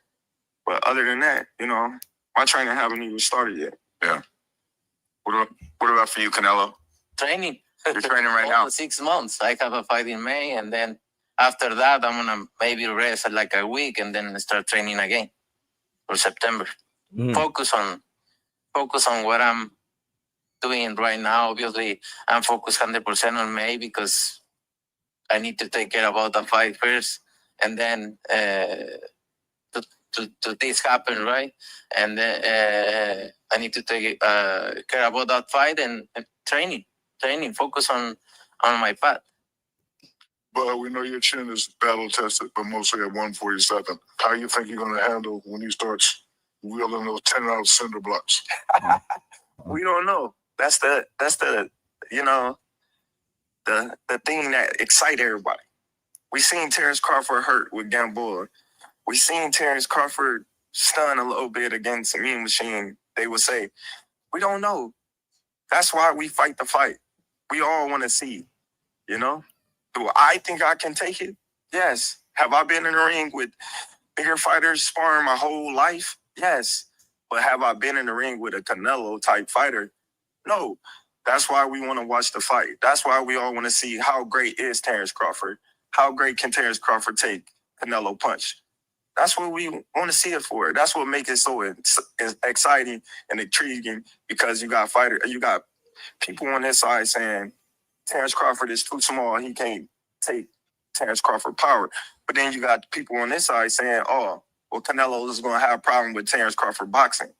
You know, so that's why we want to fight and make it an interesting fight. I don't think in that way, because I've been in his position before, moving up in way, and at the end of the day, when you have skills, you don't need much. Nah, you ain't never do what he that, did. right? You ain't and doing I mean, what in he his doing. position, and I think I know what is he's thinking, and that's the excited part, right? We wanna see two fighters doing the same thing in their career, like moving up in way and try to accomplish the best, and that's why it's one of the best fights out there, Terence Crawford, with Terence Crawford, because we both try to be great. And do you I'm guessing this was before his Skull fight, but they released it, you know, some hours ago. So I wonder why they did it like that. The 4-pound smaller king does more for your career than facing the bigger, menacing Mexican monster and David Benavidez? You think this fight does more for your career than fighting David Benavidez? You can see the career of Terence Crawford Benavidez. Terence Crawford is an undisputed champion in 2 weight classes, many championship fights. So he bring me something to the table. He bring me something to the table for my history, and that's all about. Obviously, all of us at this round table are considered GOATs. Dan, I'm gonna start with you. What does the greatest of all time mean to you? The greatest of all time is a person who has put in the work throughout their entire career, and pretty much everyone considers them the best to ever do it. Canelo, what does the greatest of all time mean to you? For me, I think the guy tried to beat himself. Look at himself and say, I can do this, and he accomplished that. And I can do this, and he accomplished that. Mm-hmm. And he tried to do the best, and everything he do, I think for me, that means the GOAT. But GOAT means to me is, a fighter that you can take and put in any era, any weight class, any division, and he's still gonna come out on top. A fighter that walks around and the world respect him as a champion. The world knows of him as the best. They know. It's no question. So GOAT what it means to me is inside and outside the ring. How do people view you? How do people respect you? How do people embrace you as a champion? To me, the greatest of all time was always an elite, untouchable status. When I was growing up, I was just watching players, and I always wanted to be like them. And then my father told me something very interesting. He said, don't be like them, be better than them. So if you consider the GOAT, that means you're in an elite class and elite status. And I went before you because you are definitely the greatest of all time. What does that title mean to you? I think when you think about that, there's an aura to different people that when they perform what they're doing, whether it's boxing or basketball. I don't care about this GOAT stuff. Hell with that. Good little entertainment from these dudes. They press conference, surprisingly so, is heated up in a way that people didn't anticipate, right? They thought it was going to be corny.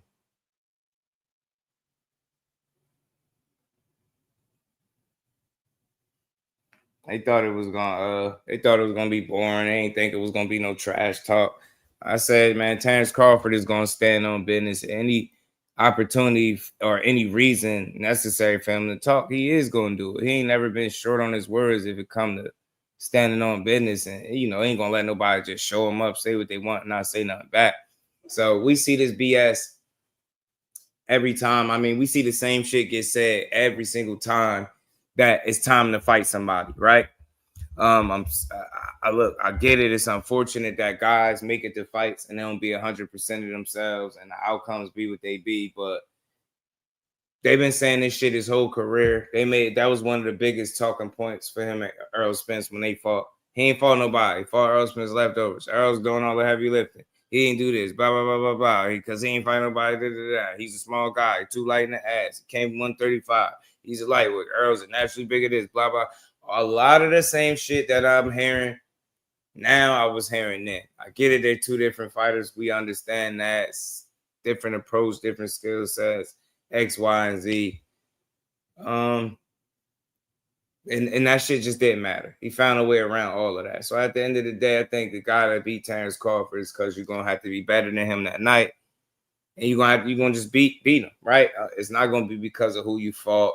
Well, Canelo fought this guy. This is why he beat Crawford. I don't think that's going to be the case.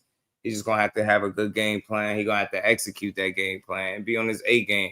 Because I think anything less than that, he could find himself on the wrong side of an upset.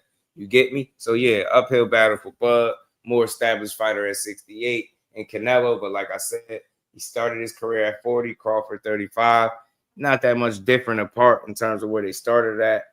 I get it. He's been fighting a lot bigger bodies and all that other stuff. But at the end of the day, that shit ain't got nothing to do with skills. I haven't heard people put enough emphasis on the skill side of it. It's just size, power.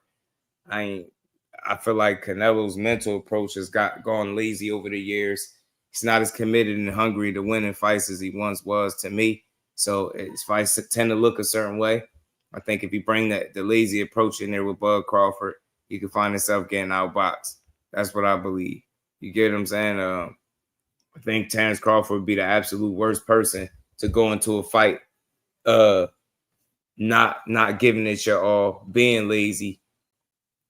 And this is a Canelo Alvarez that's been coming off of fights where he's constantly having in his way, picking the guys that put up the least to minimal resistance. And that's what it is. And like I said, a lot of these guys have showed up as opponents, just wanting to fight Canelo Alvarez just to say they fought him. And you see it with the way they approach it and the way they fight. The difference here is, I think this will be the most confident person that he's been in the ring with since the Dimitri Bivol. Get what I'm saying? I think unlike a lot of these other victims of Canelo Alvarez, Terence Crawford really believes that he could beat this dude. I really, truly believe that that's what he believes. I don't think he's selling it. I don't think he's just saying it. I think that's what he believes.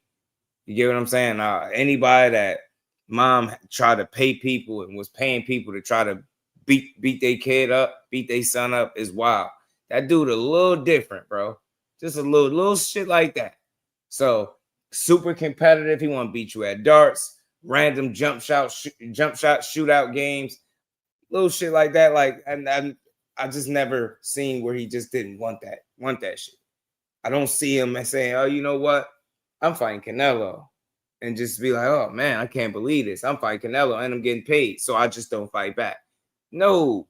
And even if he get clipped, yeah, he do get clipped and he want to get it back, but he's smart. So skill for skill, tit for tat. I think Terence Crawford would be fine if he could perform up to par with that added weight. Obviously, if he can absorb the punch, then we cooking with grease. Those are the two biggest questions for me, y'all.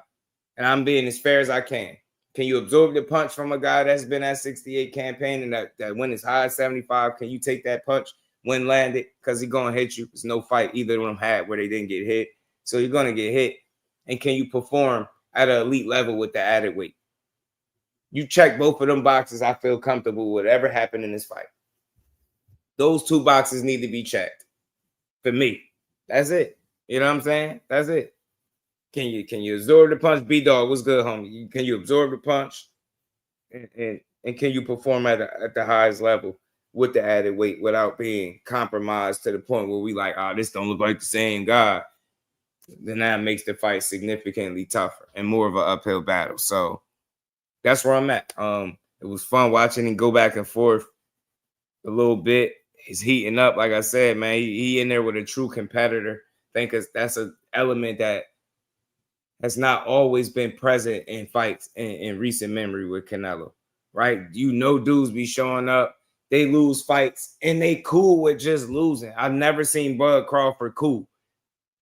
They told that man one time he was down on the cards or whatever the case. He said how, and then proceeded to go out there and get a stoppage.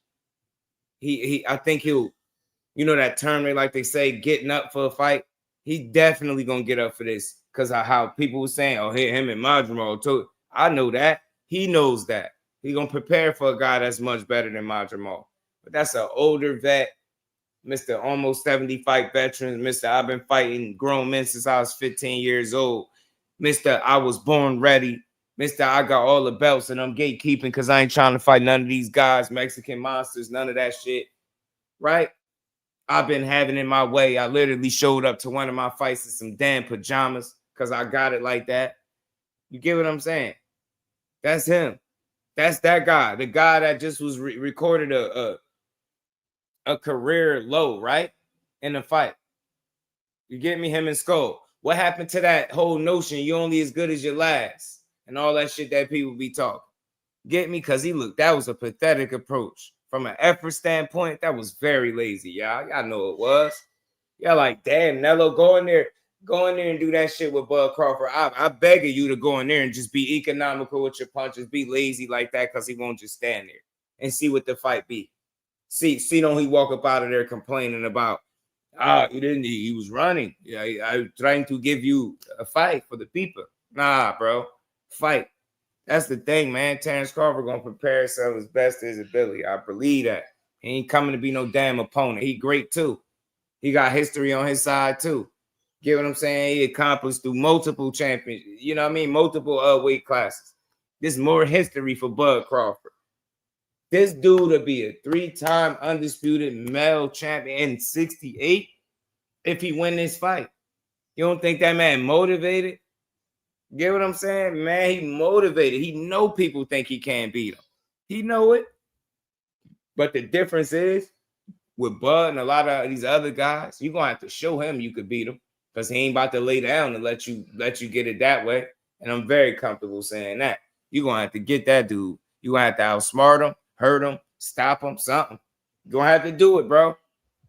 You're going to have to do it because it's a real conversation if you ain't looking like you punching through walls. Get what I'm saying? If that former 135-pounder absorbed them shots from a blown-up 68-pounder that arguably was allowed to use the legal limit of clenbuterol, right? Them shits don't do what people are saying, man. We got a much different fight. Think about skill for skill, y'all. Think about the mental approach. Andre Ward said that getting knocked out shit, that shit is mental. That shit is mental. You get what I'm saying? So I get it, man. It's tougher, man. Hell with that. If there was any athletes that could remotely make it worth the while, it's going to be him. I'm going down with Bud. I'm not rooting for no Canelo. And guess what, y'all? I know it's a throwback. I know it's a throwback, y'all. I know it's a throwback. You get me? I know it was said years and years ago. Oh, not years. I ain't going to say it. My bad. Not years and years ago. But I know this is an old video. I know it's a throwback. I know. But if y'all don't, I ain't rocking with him. Shit, it could happen. I mean, why not? If Crawford wanna challenge himself to be great, let him try to be great. You know, so you know what I'm saying. I'm with it. So you know, I'll be going for Bud. You know, if he fight Canelo, I'll be going for him. I mean, I don't know if he gonna win or lose, but I definitely be going for Crawford. I think if anybody can pull it off, he can pull it off. You know, he's chasing greatness, so why not? Canelo came up to 175 and all that, and fought Kovalev and fought the other guy too. So I mean, if he can do it, and he started at 147. So I mean, if he's doing it, why can't Crawford do it? And that's all we saying, EJ. That's all big fish. You know what I'm saying? If there's anybody that can pull it off. You know what I'm saying? If anybody can pull it off, you get me? Hell with that, man. We seen him get beat up before, y'all. We seen him get boxed down. We seen him get embarrassed. We seen him get outworked and out hustled. Man, William Skull just outlanded Canelo, y'all. William Skull did. Is he better than Terence Crawford? Would y'all pick William Skull to beat Terence Crawford right now in the fight? Because I won't. I won't. That's all I'm saying. Bud is more experienced, more versatile, just all around better. He had different talent. William Skull just outlanded Canelo. Why we acting like Bud Crawford can't do that shit? Man. Where was all that power at then? Did William Skull look like he was in trouble at any point in that fight? I'm telling you, man. I ain't available for you to land that kill shot. That bomb don't go off. You feel me? William Skull just outlanded Canelo for what it's worth. And all that running he was doing, he still that people said he still managed to land more shots. Hell no. Box his ass, Bud. Box his ass, Bud. Put it on a t-shirt. Box his ass, Bud. You know what I'm saying? Box his ass, Bud. That's what box his ass. Because that's what he don't want. He want big drama show. He wants you to stand still, Bud. He think he been doing some homework, Bud. He think you can't. He don't think you can move no more. You get me? But he don't think you can move. He think your legs shot. He think you some old man. He think he catching you at the right time. He like, yeah, man, I'm about to go out here and beat up another one of these. He thinks shit's sweet. Telling you, bro. He thinks shit's sweet over here. He think you about to come out here and just be a fan and be like, I'm fighting Canelo, I'm getting paid. I'm just bro. Nah. He don't care if y'all was playing a game of checkers. He want to win, bro. So I don't give a damn. The hell with Canelo. The clenbuterol dome, man. I'm rocking with Bud. I'm going down with this shit. Kick his ass, Bud. Box his ass, Bud. You get me? Put it on the shirt. Box his ass, Bud. What are you talking about? All right. He ain't chatting bad knitting. Box his ass, man. I ain't rooting for him. You know what I'm saying? He out here shoving Bud Crawford at press conferences. Hey, Bud, he tried to lay hands on you, Bud. He tried to kick up. That shit was light, man. Bud, that shit was light. Bud, don't even worry about it. Punch him in his face. Longer reach. You crafty and you not lazy. You haven't been taking the last years of your career for granted. Coasting on a pre-retirement tour. This dude literally been having it his way. And I think 13, it's going to be a time where he ain't having it his way. He ain't read the script. He ain't coming to lay down for you. He ain't coming to make it easy for you. It's not supposed to be fun that night. I'm telling you, he's supposed to be annoying, aggravating, everything. He's supposed to be hard to deal with. I'm telling you, because if he box and move, yeah, it's what he don't want. I'm telling you, think Crawford ain't got no legs. Crawford go in there and get the boxing on his ass. He's going to be pissed off. He's going to tell the world he ran. I'm disappointed he didn't stand right there. He didn't stand. I never in my life. Never in my life. He moved. I never. Yeah, Canelo, he moved because you was trying to, load up on hooks and uppies. You know what I'm saying? Nah, he don't move excessively like that, cool, JC. But, the point is, think about what I'm saying. Like, I'm talking some shit, having fun with it, but he ain't going to move excessively like that because I don't think he needs to. I think he's way more offensively talented and creative than William Skull. But what I'm highlighting is even with that excessive movement, and you felt like he was moving a lot, right? He still landed more punches according to Copybox. So it makes you think, even with all the moving he was doing, he was able to land punches on this guy while doing so. You know what I'm saying? So that's the part people don't want to tell you. They'll tell you how much he moved, but they ain't going to tell you how many punches he landed opposed to Canelo. Now, I don't give a damn if he outlanded him by 2 or 3. With the amount of running, as they called it, that he was doing, you would have thought he wasn't throwing no punches. But goes to show you that he was. So, I don't think he'll go out there and try to throw a whole bunch of, you know what I'm saying? I don't think so. You know what I'm saying? Yeah, I'll be trying to let people make it, but like, you know what? This is a new Just Do, and Just Do ain't tolerating no stupid shit. You get me? So hold on. Let me show you the door real quick. There you go. Now you're a typical troll, just block. And go find another account, another channel. Anybody else? I'm zero tolerance for Just Do. After the weird shit that I just seen online, come in here. You better come in here to build. Anything else, I'm showing you the door. I don't care if it be 50 people for the rest of the time. Who cares? We rocking.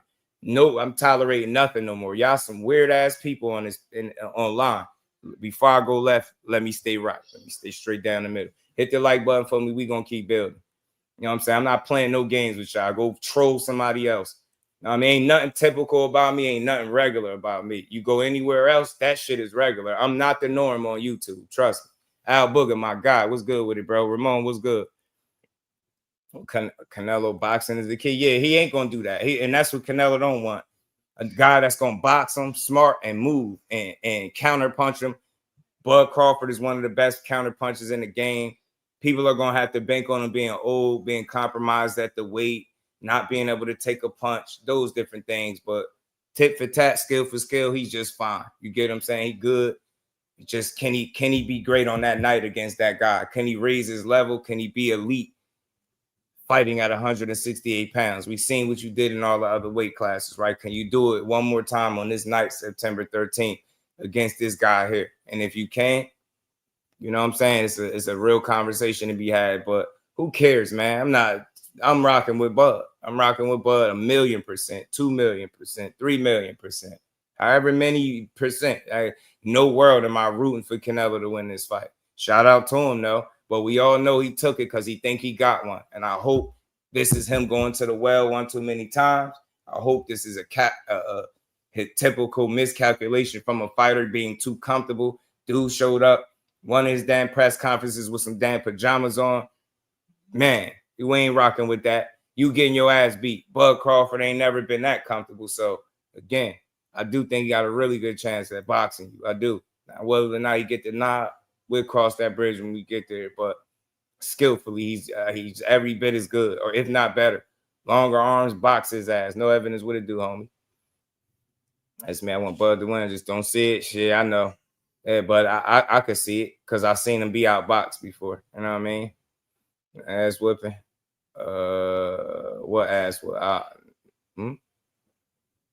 I'm not sure. What ass whipping you talking about? Old money, so I'm rocking with boxing. That means I'm boxing with Bud. Yes, this will be a hard task. Yes, sir. You know what I'm saying? We got to, man. I mean, we ain't got to do nothing, but for me, I gave y'all my reasons for it. It's not out the scope of possibility for a dude that we seen get outboxed by a much smaller guy and Floyd Mayweather to get outboxed by Terence Crawford. Seen it before. It wasn't like we. That's the thing. See, this is another interesting thing, y'all. For us, for the ones that saying knockout for Crawford, that'll be the first time you've ever seen that. Now, anything can happen, but we've already seen Canelo be outboxed by a smaller guy. You get what I'm saying? We've seen it already. And I remember people saying that Floyd bugging fighting that young boy, he, strong, he hit too hard. And, the real ones knew he went in and carved him up something nice. Well, Crawford just got to carve him up something nice. That's it. It's not beating Canelo Alvarez is not an impossible task. I'm not going to make it sound like one. And he should have more than 2 losses on his record. We all know that. I don't care what nobody say. Lara beat him 2. Triple G beat him in the first fight. The rest of it he can have. You get me? So, yeah, man. Hell, one guy has never just looked at his career like, I'm going to just take it easy and I'm not going to challenge myself. You know what I'm saying? When you got years and years of that, you bad habits set in, complacency set in, and you become beatable. The guy that I just seen against William Skull, y'all, is beatable to me. What did he do extremely like what was special about that performance? Effort, any of that. He really so complacent, y'all. I don't even think y'all seeing it. He's getting so lazy with his approach, and just in my opinion, that he's expecting guys to not do what's best for them, which is move. He wants you to just kind of like sit there. You know what I mean? Or be, not as mobile, right? You can move, of course, but don't move as much because now I got to work. Get what I'm saying? Nah, man. Kick his ass. You dig me? Kick his ass, y'all. That's what I want to see. Kick his ass, man. Kick his ass. Remember Canelo? The 4 rounds, yeah. But see, it's one of them things where if I feel like I seen a guy get boxed down, they rob him, I hate it for him, but part of me is going to be cool. Like the Lara fight, I made peace with that, but can't nobody convince me Lara ain't outboxing. You know what I'm saying? I still feel like that to this day. You know what I mean? So we'll see, man. We'll see. Let's keep rolling, man.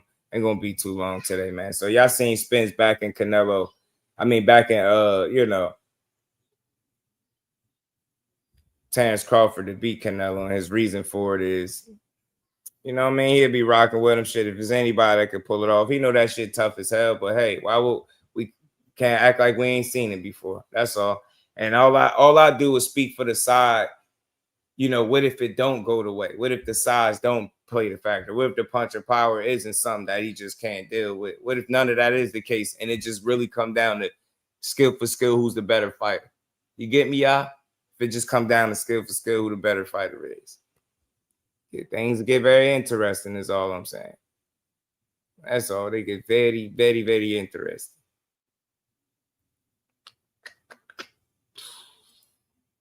So, look, shout out to both of them. I can't wait to see this fight in September. I think it's going to be a slept-on fight. Crush, what it do, homie?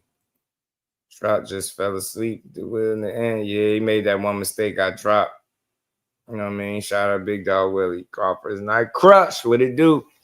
Yeah, man. So look, it's the fighters on his way. I'm glad that it's happening, and we just gonna see what it is, man. Any moments that they give us while this fight is being built up, we're gonna touch on it. We're gonna highlight it. We're gonna talk about it, man. But lastly, man, something I wanted to get to before we go. See, Core's next for his next. He got the next fight up.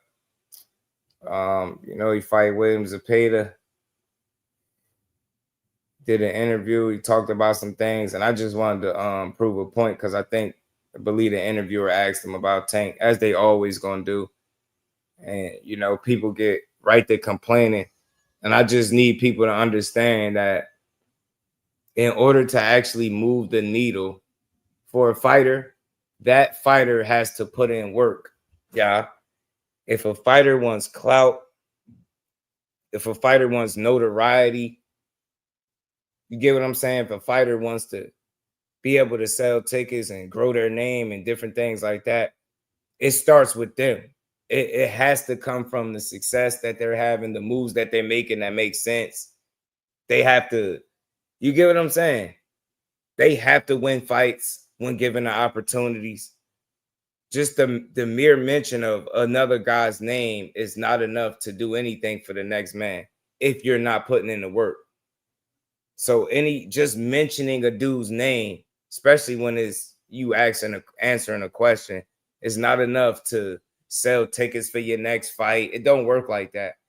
The most it could do, and I'm being serious with the most it could do, is create more conversations, maybe some type of traffic or some repost or some shit like that. But other than that, in terms of actually gaining you more fans and winning people over and getting your career to that next notch, whatever that is, there's not one single fighter that can be mentioned that will do that for anybody. None of them can do that. They have to put the work in. Like, I know people think clout matter more than the actual work being put in, but it don't. So just the mentioning a name alone and not fighting that guy is not enough to, you know, get people on board with what you got going on. So it actually can do the opposite. But, you know, in this little interview, they always going to ask him about Tank. I mean, as long as they have 135, they can't get away from it, neither one of them. And it's just something that just come with the territory. But just wanted to play this clip, play a little bit of this, and let y'all hear it for yourselves, man. But I just don't think it was that big a deal. I think people make it big deals. It just don't be that serious, man. Just really don't. It really don't. It really don't. Do I think 3 weight classes will make any difference? I don't know when you got in the chat, but like you have to understand. I've been over that already. For me, the weight classes don't have to be a death sentence. They don't have to be an end all be all. You get what I'm saying? 54, 60, 68. That's 2 weight classes. So I mean, it's 3 if you want to not count the fight. So, but it's really 2. Yeah, it could affect them. It could have an effect, but it don't have to be a death sentence, is what I was saying. You know what I'm saying? It don't have to be the end all be all. Just because he you know, moving up don't mean that's the sole purpose or the sole reason alone he gonna lose the fight. Like, there's no way he could win because of that. That's all. I'm just giving him a more than a snowball's chance in hell to win the fight, right? Most people like, nah, Just, you tripping, he too small. You get what I'm saying? He too small. The weight gonna be too much. A lot of people feel like that, but some people don't feel like the size is gonna be that much of a factor. Some of the people in boxing don't feel like it's gonna be much of a factor. You got some of the trainers, coaches, different people that done said it. It's all good. Shout out to Cool JC. So the weight classes, will they be a factor? It's gonna be hard to say they won't, but it don't have to be the end all be all. And I'm speaking for if that's not the end of the day. You know what I'm saying? Like, some people felt like he was going to stop Charlo too. Yeah, he took a knee, but he ain't come close to getting stopped in that fight. People said Charlo ran too. Get what I'm saying? It's like, man, just you got a game plan for that dude. I'm telling you, game plan and stick to it. But let's get into this before we get out of here. Hit that like button for me. Appreciate everybody rocking out with your boy as we get this week of boxing rolling. Pardon me for being a little short. We will make up for it tomorrow. Y'all already know, but let's get into this. What's going on? My name is Brian Mazik, aka Unique Mazik, and I'm Shout here out to with Fight Hub, lightweight champion, one of the best fighters on the planet, Shakur Stevenson. How you doing today, man? What's good, my guy? Oh, it's good, man. Like, so obviously, yeah, we got this huge card coming up, and you are taking on Williams Zepeda. That's a fight that kind of been talked about for it feels like about a year, maybe a little bit more than that at this point. One of the things obviously people talk about with Zepeda is that pace, throwing a lot of punches. How do you see yourself essentially preparing for that? If there's anything different at all, or is this pretty much the same? No, actually, I've been working a lot harder than usual, just to make sure that my conditioning is there and I'm able to up the pace on him when that pace kind of slows down. I think that pace is very strong for the first 6 rounds, but I think for the last 6, it kind of goes down. So that's where I kind of want to attack him a lot more at. But another thing too is hitting him cleanly. That's true. I think so too.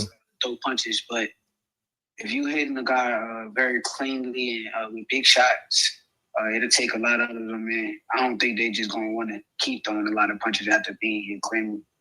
Yeah.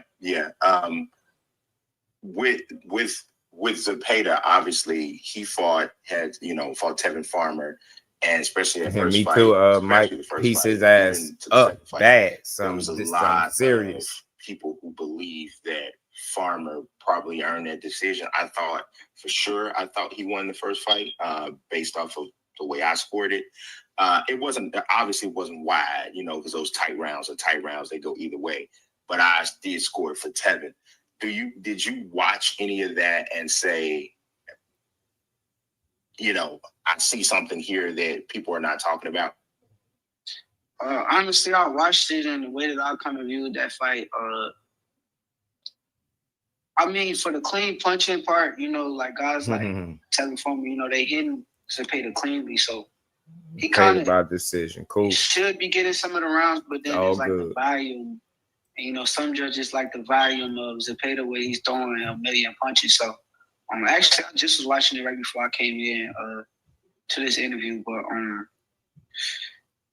what I see is the same thing with Zepeda. If you allow him to do what he wants to do and what he's comfortable with doing, he's going to do it all night. But once you fight back and let him know, like, you here, he'll kind of back off a little bit. And I think at times during that first fight, Tevin Farmer kind of made him respect him a little bit more. Yeah, good point.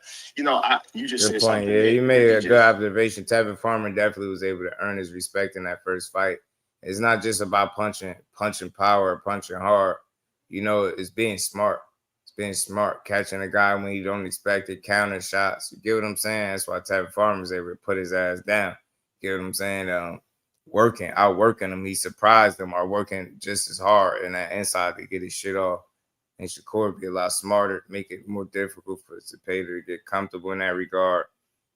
Like we was talking about, I think the right hand is the money punch. I think that's going to be the punch he try to put the most emphasis on. Left hand is not as good as the right. Something I've been able to see because it was pointed out to me, and now it look obvious. Now I can't unsee it, so I see him just handling business, man. Outsmarting this dude. However he need to do is he gonna get it done. This wasn't even part of one of the questions I was gonna ask you, but you just said something that to me, this is for me one of my favorite things about listening to you talk about boxing and watching interviews. You watch this a lot. You know what I'm saying? You know what I mean? And I get the feeling that a lot of fighters are just physically gifted and they get in the ring or they go to the gym and they do what they do, but they don't necessarily study it the way that you do. Where did you pick that up from? I had that instilled in me since I was a teenage boy. Like I remember going on YouTube watching some of the amateurs that was ahead of me during the time, like the Erickson Lubins and even Gervonta Tank Davis. I used to watch them on my YouTube, and I never met them, but I kind of knew them through like watching them fight when I was a kid. So it's been instilled in me forever, and like to this day, I think that's the thing that kind of helped me get ahead on a lot of fighters. I think that I'm not the fastest, I'm not the biggest, I'm not the strongest, but I kind of sat there and watched, and I emulated certain things and learned certain things about certain fighters by watching. So I think that's my greatest asset. Yeah. Not the biggest, not the fastest, not the strongest. Man, say it ain't so. Admitting to that. And then the first time he brought up Tank Davis' name in his interview was in the context of saying he used to watch him. So I don't understand in what way or shape or form mentioning his name like that does anything for his ticket sales. People are idiots, man, and they super fans. You want to think that all you got, just say his name and you'll be lit. You wish it was like that. It's not like that for nobody. Unfortunately, boxing, you actually got to go in there and win them damn fights. You can clout chase all day and night. Yeah, you'll get some attention, but that shit is gonna come with the wrong kind of attention. Is when you get in that ring, you don't handle business. So I like I respect the context in which he brought up his name. It wasn't no just, I'm gonna mention his name just for the hell of it. So that's the first time. Let's keep going. It's actually for somebody that's like, I've been covering this sport for almost 20 years. I've been watching it for over 40. Yeah, they're gonna run with it. They be mad at when I see a fighter. Like, y'all terrible. What we say, no ball. You know what I'm saying? I appreciate that. So, like, in a lot of instances, like, I would say, and a lot of other people would say that from a pure skill standpoint, instincts and all that, I would say you're one of the best fighters on the planet. I would say that. But do you think, and I think I know the answer to this, but I still want to hear you say it. Do you think that whole overall concept is truly appreciated by the public? Nah, not at all. The public don't understand what they're watching. Like, a person like me, I sit there and I watch over and over. The public, they gonna watch one night, make their opinions one night. But even like, I'll give you an example, like the Edwin De Los Santos fight. The public shitted on that fight, but when I go back and I watch it over and over and over, I appreciate it a lot more just because of the fact that I know what I'm dealing with. I know what's going on, and I know what's in front of me. I know that there's a great fighter in front of me with speed, power, reaction, and for me to still be able to get that job done, I think it's one of my most underrated performances. I actually 100% agree. So me and my son are sitting there watching this fight, right? And we like, this is the first time I ever can remember seeing Shakur go and looking like, damn, that dude kind of fast. You know what I'm saying? Like I said, I was like, but the fact that he is still in there and he's figuring it out. Yes. Is to me, that was the most impressive thing about that fight. Spence, There wasn't as much punching, but are y'all looking at how fast Edwin De Los Santos is? Are y'all looking at the power that he has? He has to respect that, and he's figuring it out. To me, that's the sport. But I don't want to talk too long. But I talked to Terence, and Terence had this quote with me that stuck with me, and I agree with it. He's like, the public wants to see a fight, but this is a boxing match. Yeah. Do you feel that same way? Here's the thing, like, the greatest fighters, you gotta know, can do it all. They could go in there. I don't think he's trying to sell it. He spoke on how he looked at his own performance. It's not for him to sell to the people. People can feel how they want. I don't think he was trying to sell it. They gonna box. The main mission is to get the job done. So with that in mind, main mission is to get the job done. During that fight, I had to pull out a different type of bag to make sure I come out victorious. During this fight with Zepeda, I don't have no choice but to fight. There's no, they say, box, use your legs. You can try to do that with guys like Zepeda, but guys like Zepeda, they're not going to stop unless you get their respect. So, sound like a smart fighter to me. I can do it all. That's all I'm saying. I got Shakur winning this fight and moving on. Fans going to see a lot of different aspects of my game, and they're going to respect this part of my game a lot more. Is it frustrating though? Like considering like cook his ass. Like you know the sport. Other people know the sport. Like, and I see this in other industries, not even just boxing. Right? You got people in it who do it, and they know it backwards and forward. But to a degree, their level of worth is going to be determined by some people who don't know it as well. Yes, that is the most frustrating aspect about the sport. Like, no disrespect to the promoters or the people that's at the top of the line and they got the money and they paying for this and paying for that. You know how I go. When they don't know and they sitting there watching, me either. Their judgment is kind of clouded by fans and other things rather than actually doing their homework and understanding who's the best, who's not the best, and it's just a hard game to be in. But at the end of the day, it comes with it. You know, God wouldn't put me in this situation if I wasn't able to handle it. So it is what it is. Yeah, man, it's crazy because I know with Zepeda, and I'll be honest, if I was on his team, if I was in his team, if I was in his camp, I would be telling him, you know, he has pressure on him about where he finishes fights, and people are saying this and people are saying that. You know, you can't stand in the middle of the ring with him and go athlete for athlete. You gotta make this ugly. You gotta make him fight. You gotta. That's his game plan. I mean, it's clear as day. There's nothing else that he can't do. Actually, his coach, Real Majesty, was Jacob Panda. He was a guy that was with me back in the day. He kind of came up on the USA team with me, so he kind of know a little bit. He understand how good I am. Like he's telling Zepeda, your only chance has to be to make this fight ugly, dirty, and throw a lot of punches to try to win. So I know what they're doing. Yeah, it's I think it's fascinating from that standpoint. Yeah, he can't get no. So I gotta fight. He can't win no boxing match, in my opinion. He gotta fight. You gotta make it a fight. If it's a boxing match, I think he go into comparisons to Floyd and I'll be honest, I watched. He only know one way. Come in there, and I watched almost all of yours, so I see some comparison. I don't think it's as 1-to-1 as everybody think, but I do think there are some similarities. But if there is a fight in Floyd's catalog that you think is comparable to this matchup with Zepeda, which one is it? I got one, but I want to see if you go say the one I'm thinking. I got two. Gotti. I got two. Morales. Floyd versus Indu. Okay. And Floyd versus what's the little black motherfucker name? Little crazy man. Damn. Oh, Manuel Augustus. Oh, the Drunken Master. Manuel Augustus. Just because of the pace, like, I don't think nobody else really gave Floyd that kind of pace. I mean, Madonna may have tried. That's the one I was thinking. Yeah, Madonna may have tried, but he allowed the pace to be slowed down when Floyd wanted it to be slowed down. So I think them guys kind of like knew to stay attached to Floyd, but what came back is what they couldn't take. They was able to dish out the punishment, but they wasn't able to take the punishment when it came back. Yeah. No, that was the one I was thinking. I was thinking that this, but then I was thinking it's either that or it's Gotti, but Gotti couldn't keep the pace.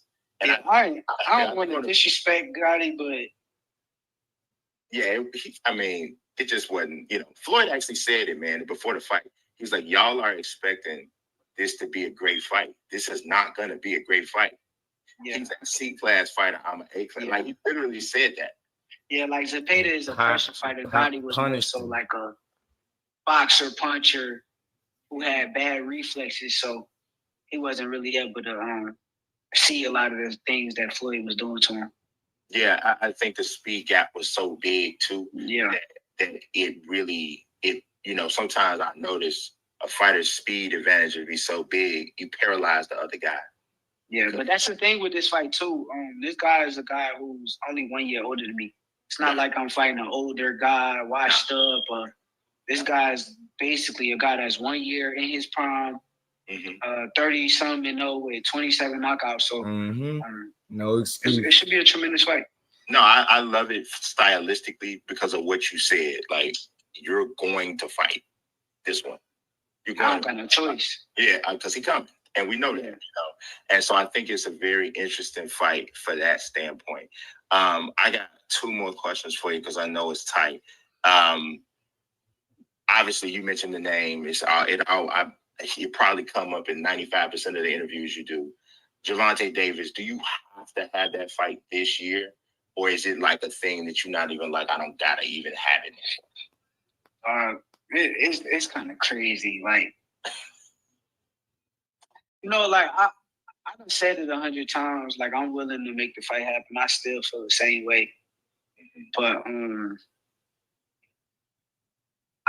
and more, he got to go do what he got to do.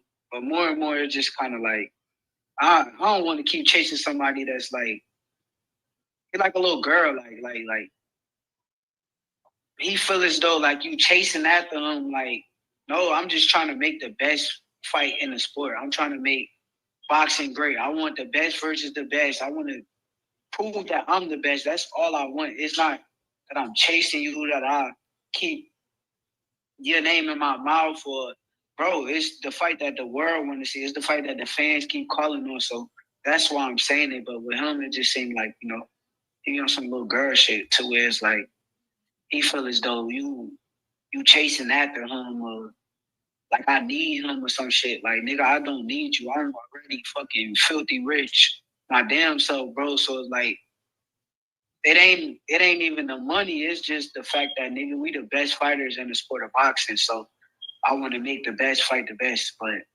if you feel as though you got some girl shit going on there, I really don't give a fuck about it like that.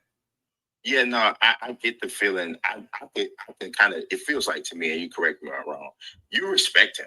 You know he's a good fighter. That's the biggest reason why you want this fight.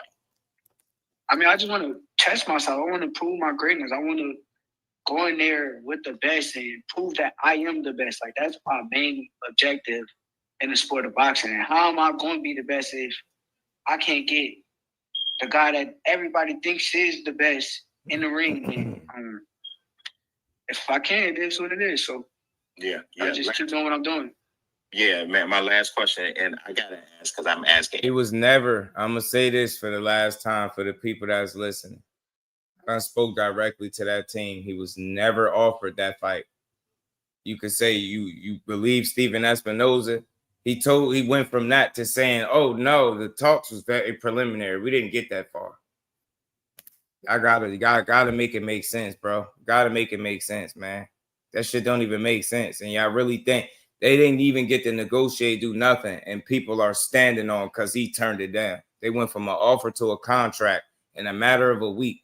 They're not even on the same page as to why that fight didn't happen. So I can see right through it. It's typical boxing shit. It's business related, but he was never, and I repeat, never offered a Tank Davis fight. No 1-fight deal, no 2-fight deal, no none of that. He was never offered the fight.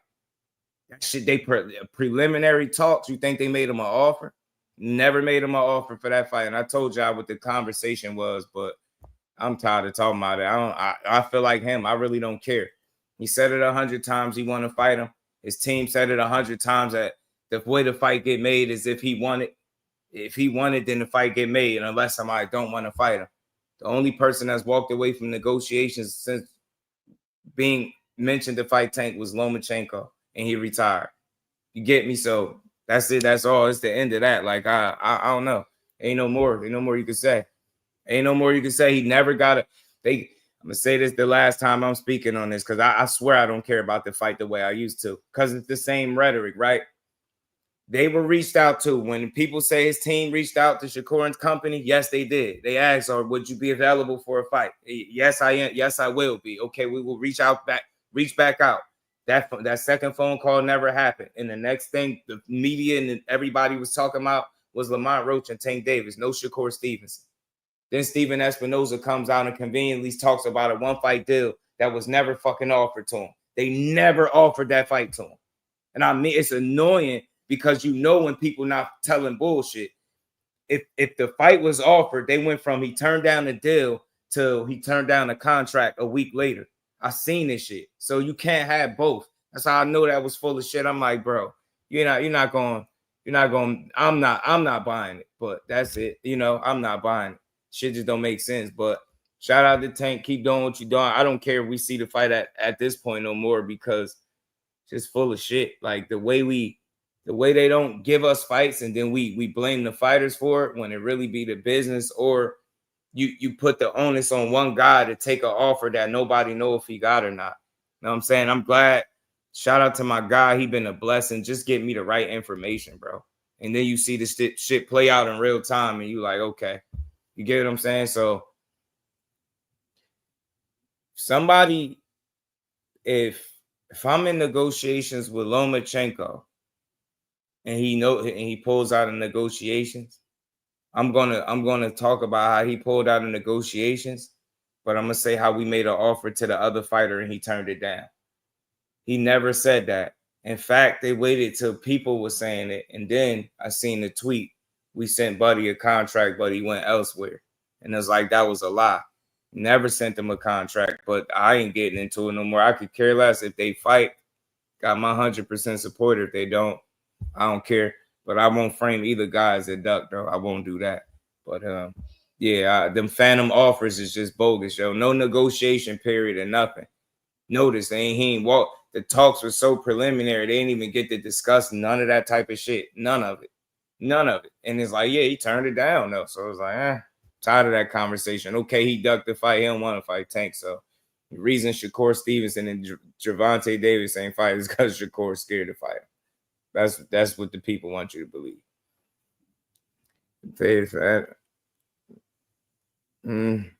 Nah, I don't think he tripping. He said what he said. I don't think he tripping. He's just like, bro, you gotta think they keep asking him 100 times.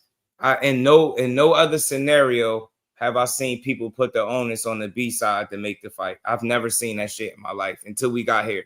I've never seen it until we got here. They still saying sign to the PBC. They still keep saying dumb shit. Fact of the matter is, I don't think the PBC was ever vested in making Tank Davis and Shakur Stevenson fight. That's what I believe.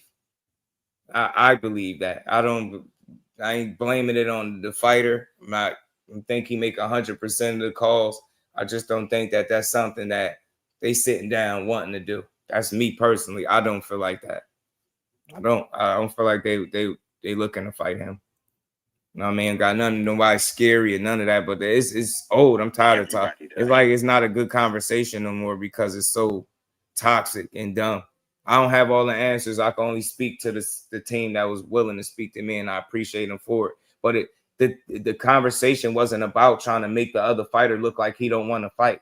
It was just being genuine about what happened. So people were still in the wind about it. Like we just waiting, and then that call never happens, and here you go. So it's just boxing, bro. But I won't be fooled into blaming fighters and saying they scared. I know shit is business at the end of the day.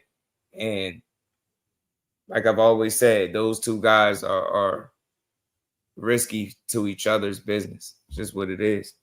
You know what I mean? A bad night in the office with Tank could mean you getting woke up, you know what I'm saying? Slept, knocked out, embarrassed, meme land, all that shit. You get what I'm saying?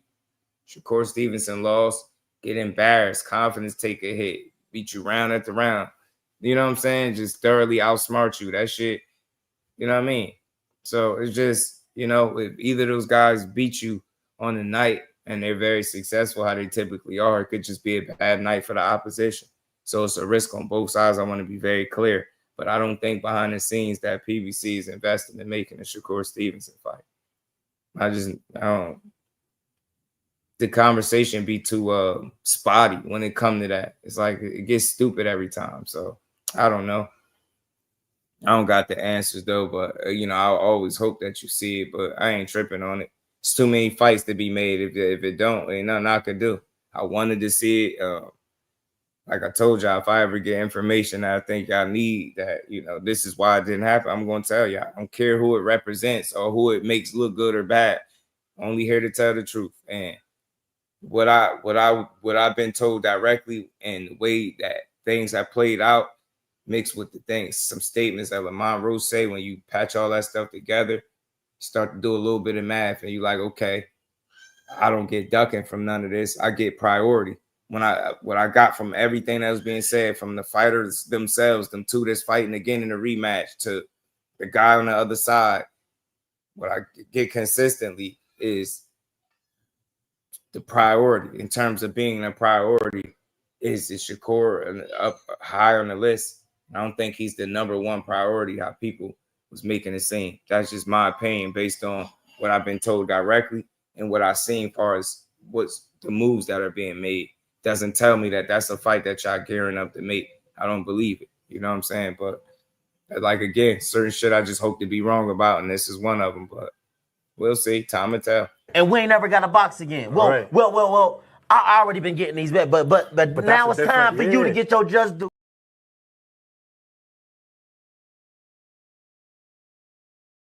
And I could care less what Shakur got for Tank, man. Maybe that's something for you to figure out. I don't care. I just get tired of talking about it. He ain't got nothing, which is exactly why they ain't fight him yet. He don't got nothing for him. We got brittle hands. He don't really got defense. He really not that good. He only beat up his sparring partners. He ain't got nothing for Tank. That's why he ain't fighting him. Because it's just a waste of time. Ain't nothing to prove there. That's why he ain't fighting him. All right, now let's end that. Hit the like button for me if you didn't. Mike Kirkland, my guy. Appreciate all the support. Always holding me down, man. I appreciate you, my guy. This is just weird, man. It's weird. I'm about to the reason why I think I'm gonna block him and ban him permanently, because the next time he come in here with nothing to add but the same thing, I'm definitely gonna block him, and I'm not unblocking him. He gonna stay blocked because he just don't have nothing to add. We want real boxing fans over here, not goofies that just keep repeating the same shit over and over again, man. So, just do we know Shakur's a threat? Nah, we don't know. He ain't a threat. He ain't nothing. That's why he ain't fought him yet, because he ain't a threat. You don't hear what Tank say? He told you why he ain't fought him yet. What is he did? He ain't did nothing yet. He ain't do nothing crazy. That's why he ain't fight him. You know what I mean? Why fight him? He ain't do nothing crazy. There's no need to. Who he knock out? He don't get knocked out. See, he ain't a threat. Just easy pickings. He just, just the reason they ain't fighting him yet, they just waiting for his hand problems to, go away. Right, waiting for him to, have this crazy breakout performance, and then maybe he'll be worth it. You know what I'm saying? Maybe it'll be worth it after that. So that's what they waiting for. You know what I'm saying? Imagine a world where somebody is waiting for somebody to look good to fight him. And fans be convincing themselves that shit. So who cares, man? At the end of the day, I'm putting my money on Shakur Stevenson over everybody, and I don't care who it is. It's just boxing, though. You know what I mean? Win, lose, or draw, I support all these dudes, but I ain't betting on against him for none of these dudes. That's it. But who cares, man? He ain't got nothing, though. He gotta get his, he gotta get his performances up. He gotta do a little bit more. You know what I'm saying? He gotta get more fans. He gotta sell more tickets and stuff. You know what I'm saying? He gotta, until he signed over to the PBC, he ain't never gonna get that fight. So he don't sign to the PBC, so he really don't want it. You know what I'm saying? Yeah, he got to sign over there to the PBC. Despite the fact that Steven Espinoza said they don't even have the fights for him to be able to sign over there, but we gonna never mind that, because we the boxing fans when we say go. So yeah, Shakur, they saying on YouTube, in these YouTube streets, you got to sign over to the PBC if you want that Tank fight. If you don't do that, you really don't want it, bro. You know what I'm saying? And while you at it, get your hands together, bro. They said your hands is bad, so how you gonna get through a fight with him if your hands is bad, bro? So they need you to get your hands together. You got to stop that running. What else? You know what I'm saying? You stop fighting your sparring partners, even though he fought one of his, but we ain't gonna talk about that. We talking about you. You gotta step your game up, bro. And then you might earn yourself a fight with him. Whatever. Who cares at this point? It's real boxing going on. Tank and Roach gonna be a great fight. If he fights Shakur, he don't. Who cares? Shakur gonna keep doing what he doing, which I think is showing why he is a special talent in the sport. That's all. I mean, Tank gonna keep winning. He gonna keep doing what he doing. And I'm gonna keep calling boxing down the middle like I always do. But don't really, Shout out to Brian Norman, man. He did this. He gave his take on this. Let me see what Brian Norman had to say real quick. Too much money behind Tank.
Shout out to B Norman, man. He a pretty straight shooter.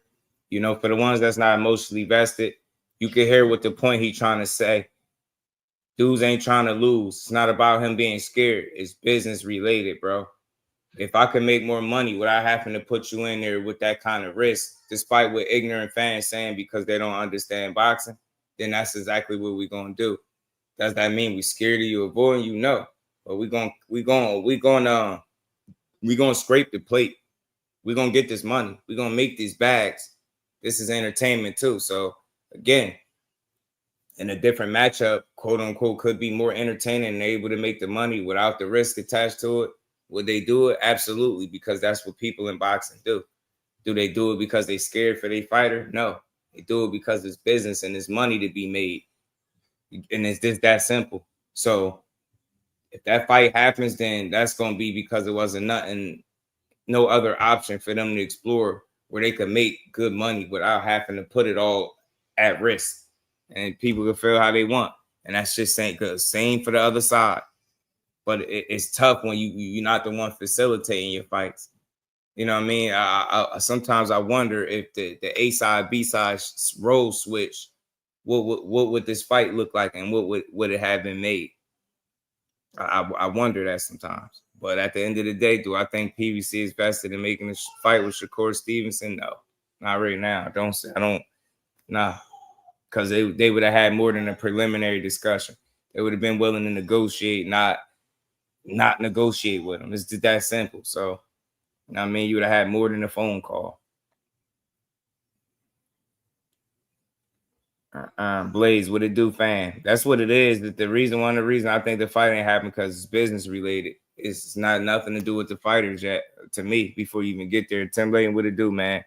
His new number yet? I doubt it. The way they've been going back and forth, I doubt it. Shout out to Tank, though, man. Glad we got a rematch on the way. So they said, but Lamont claimed he ain't signed his part, but I don't know what's up with that. Time will tell, but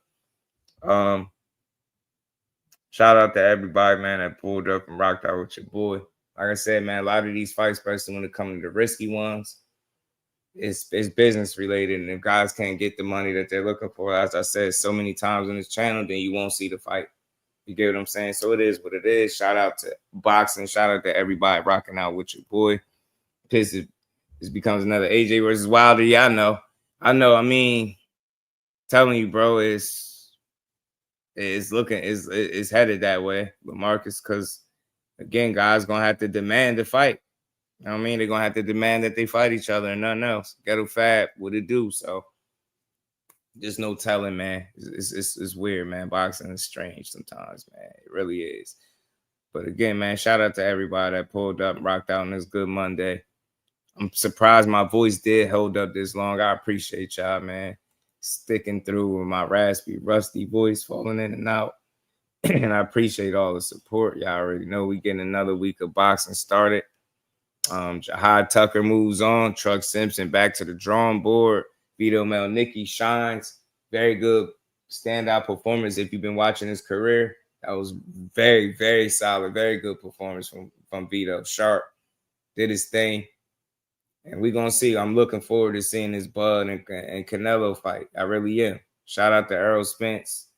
He backed in Bud to win the fight. And so am I, man. If there's anybody who can pull it off, man, it's that kid from Omaha, man. He's a bad man. But shout out to Canelo. You know what I mean? Yeah, we do. We need it, but I just hate it, bro. They gotta get off that BS, man. They're gonna have to talk to each other like Errol and Bud, I think. You know what I mean? Either that or the business of boxing ain't gonna see it fit to try to push that fight. But we got some more stuff we're gonna build on tomorrow, man. Y'all stay tuned. Turn the notifications on if they not. Hit the like button. If you're new, sub to the channel. And come rock out with your guy. I appreciate everybody. Enjoy the rest of this beautiful Monday. I'll see all y'all tomorrow at 4 p.m. Peace to the fan.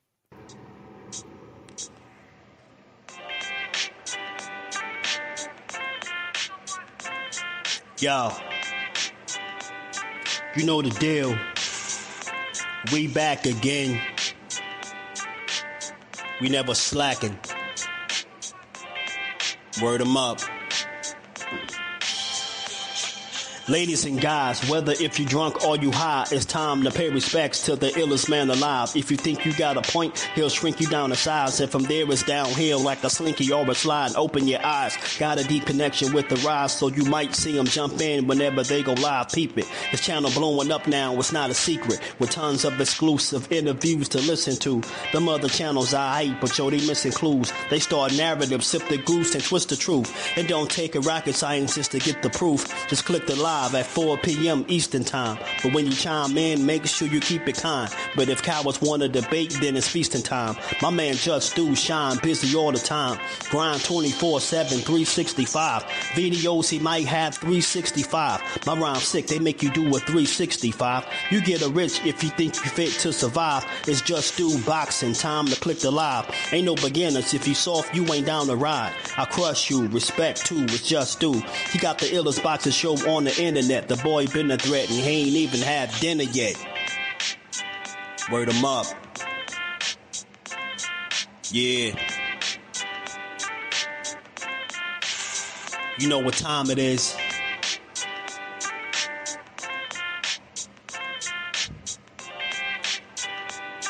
$4 p.m. Eastern.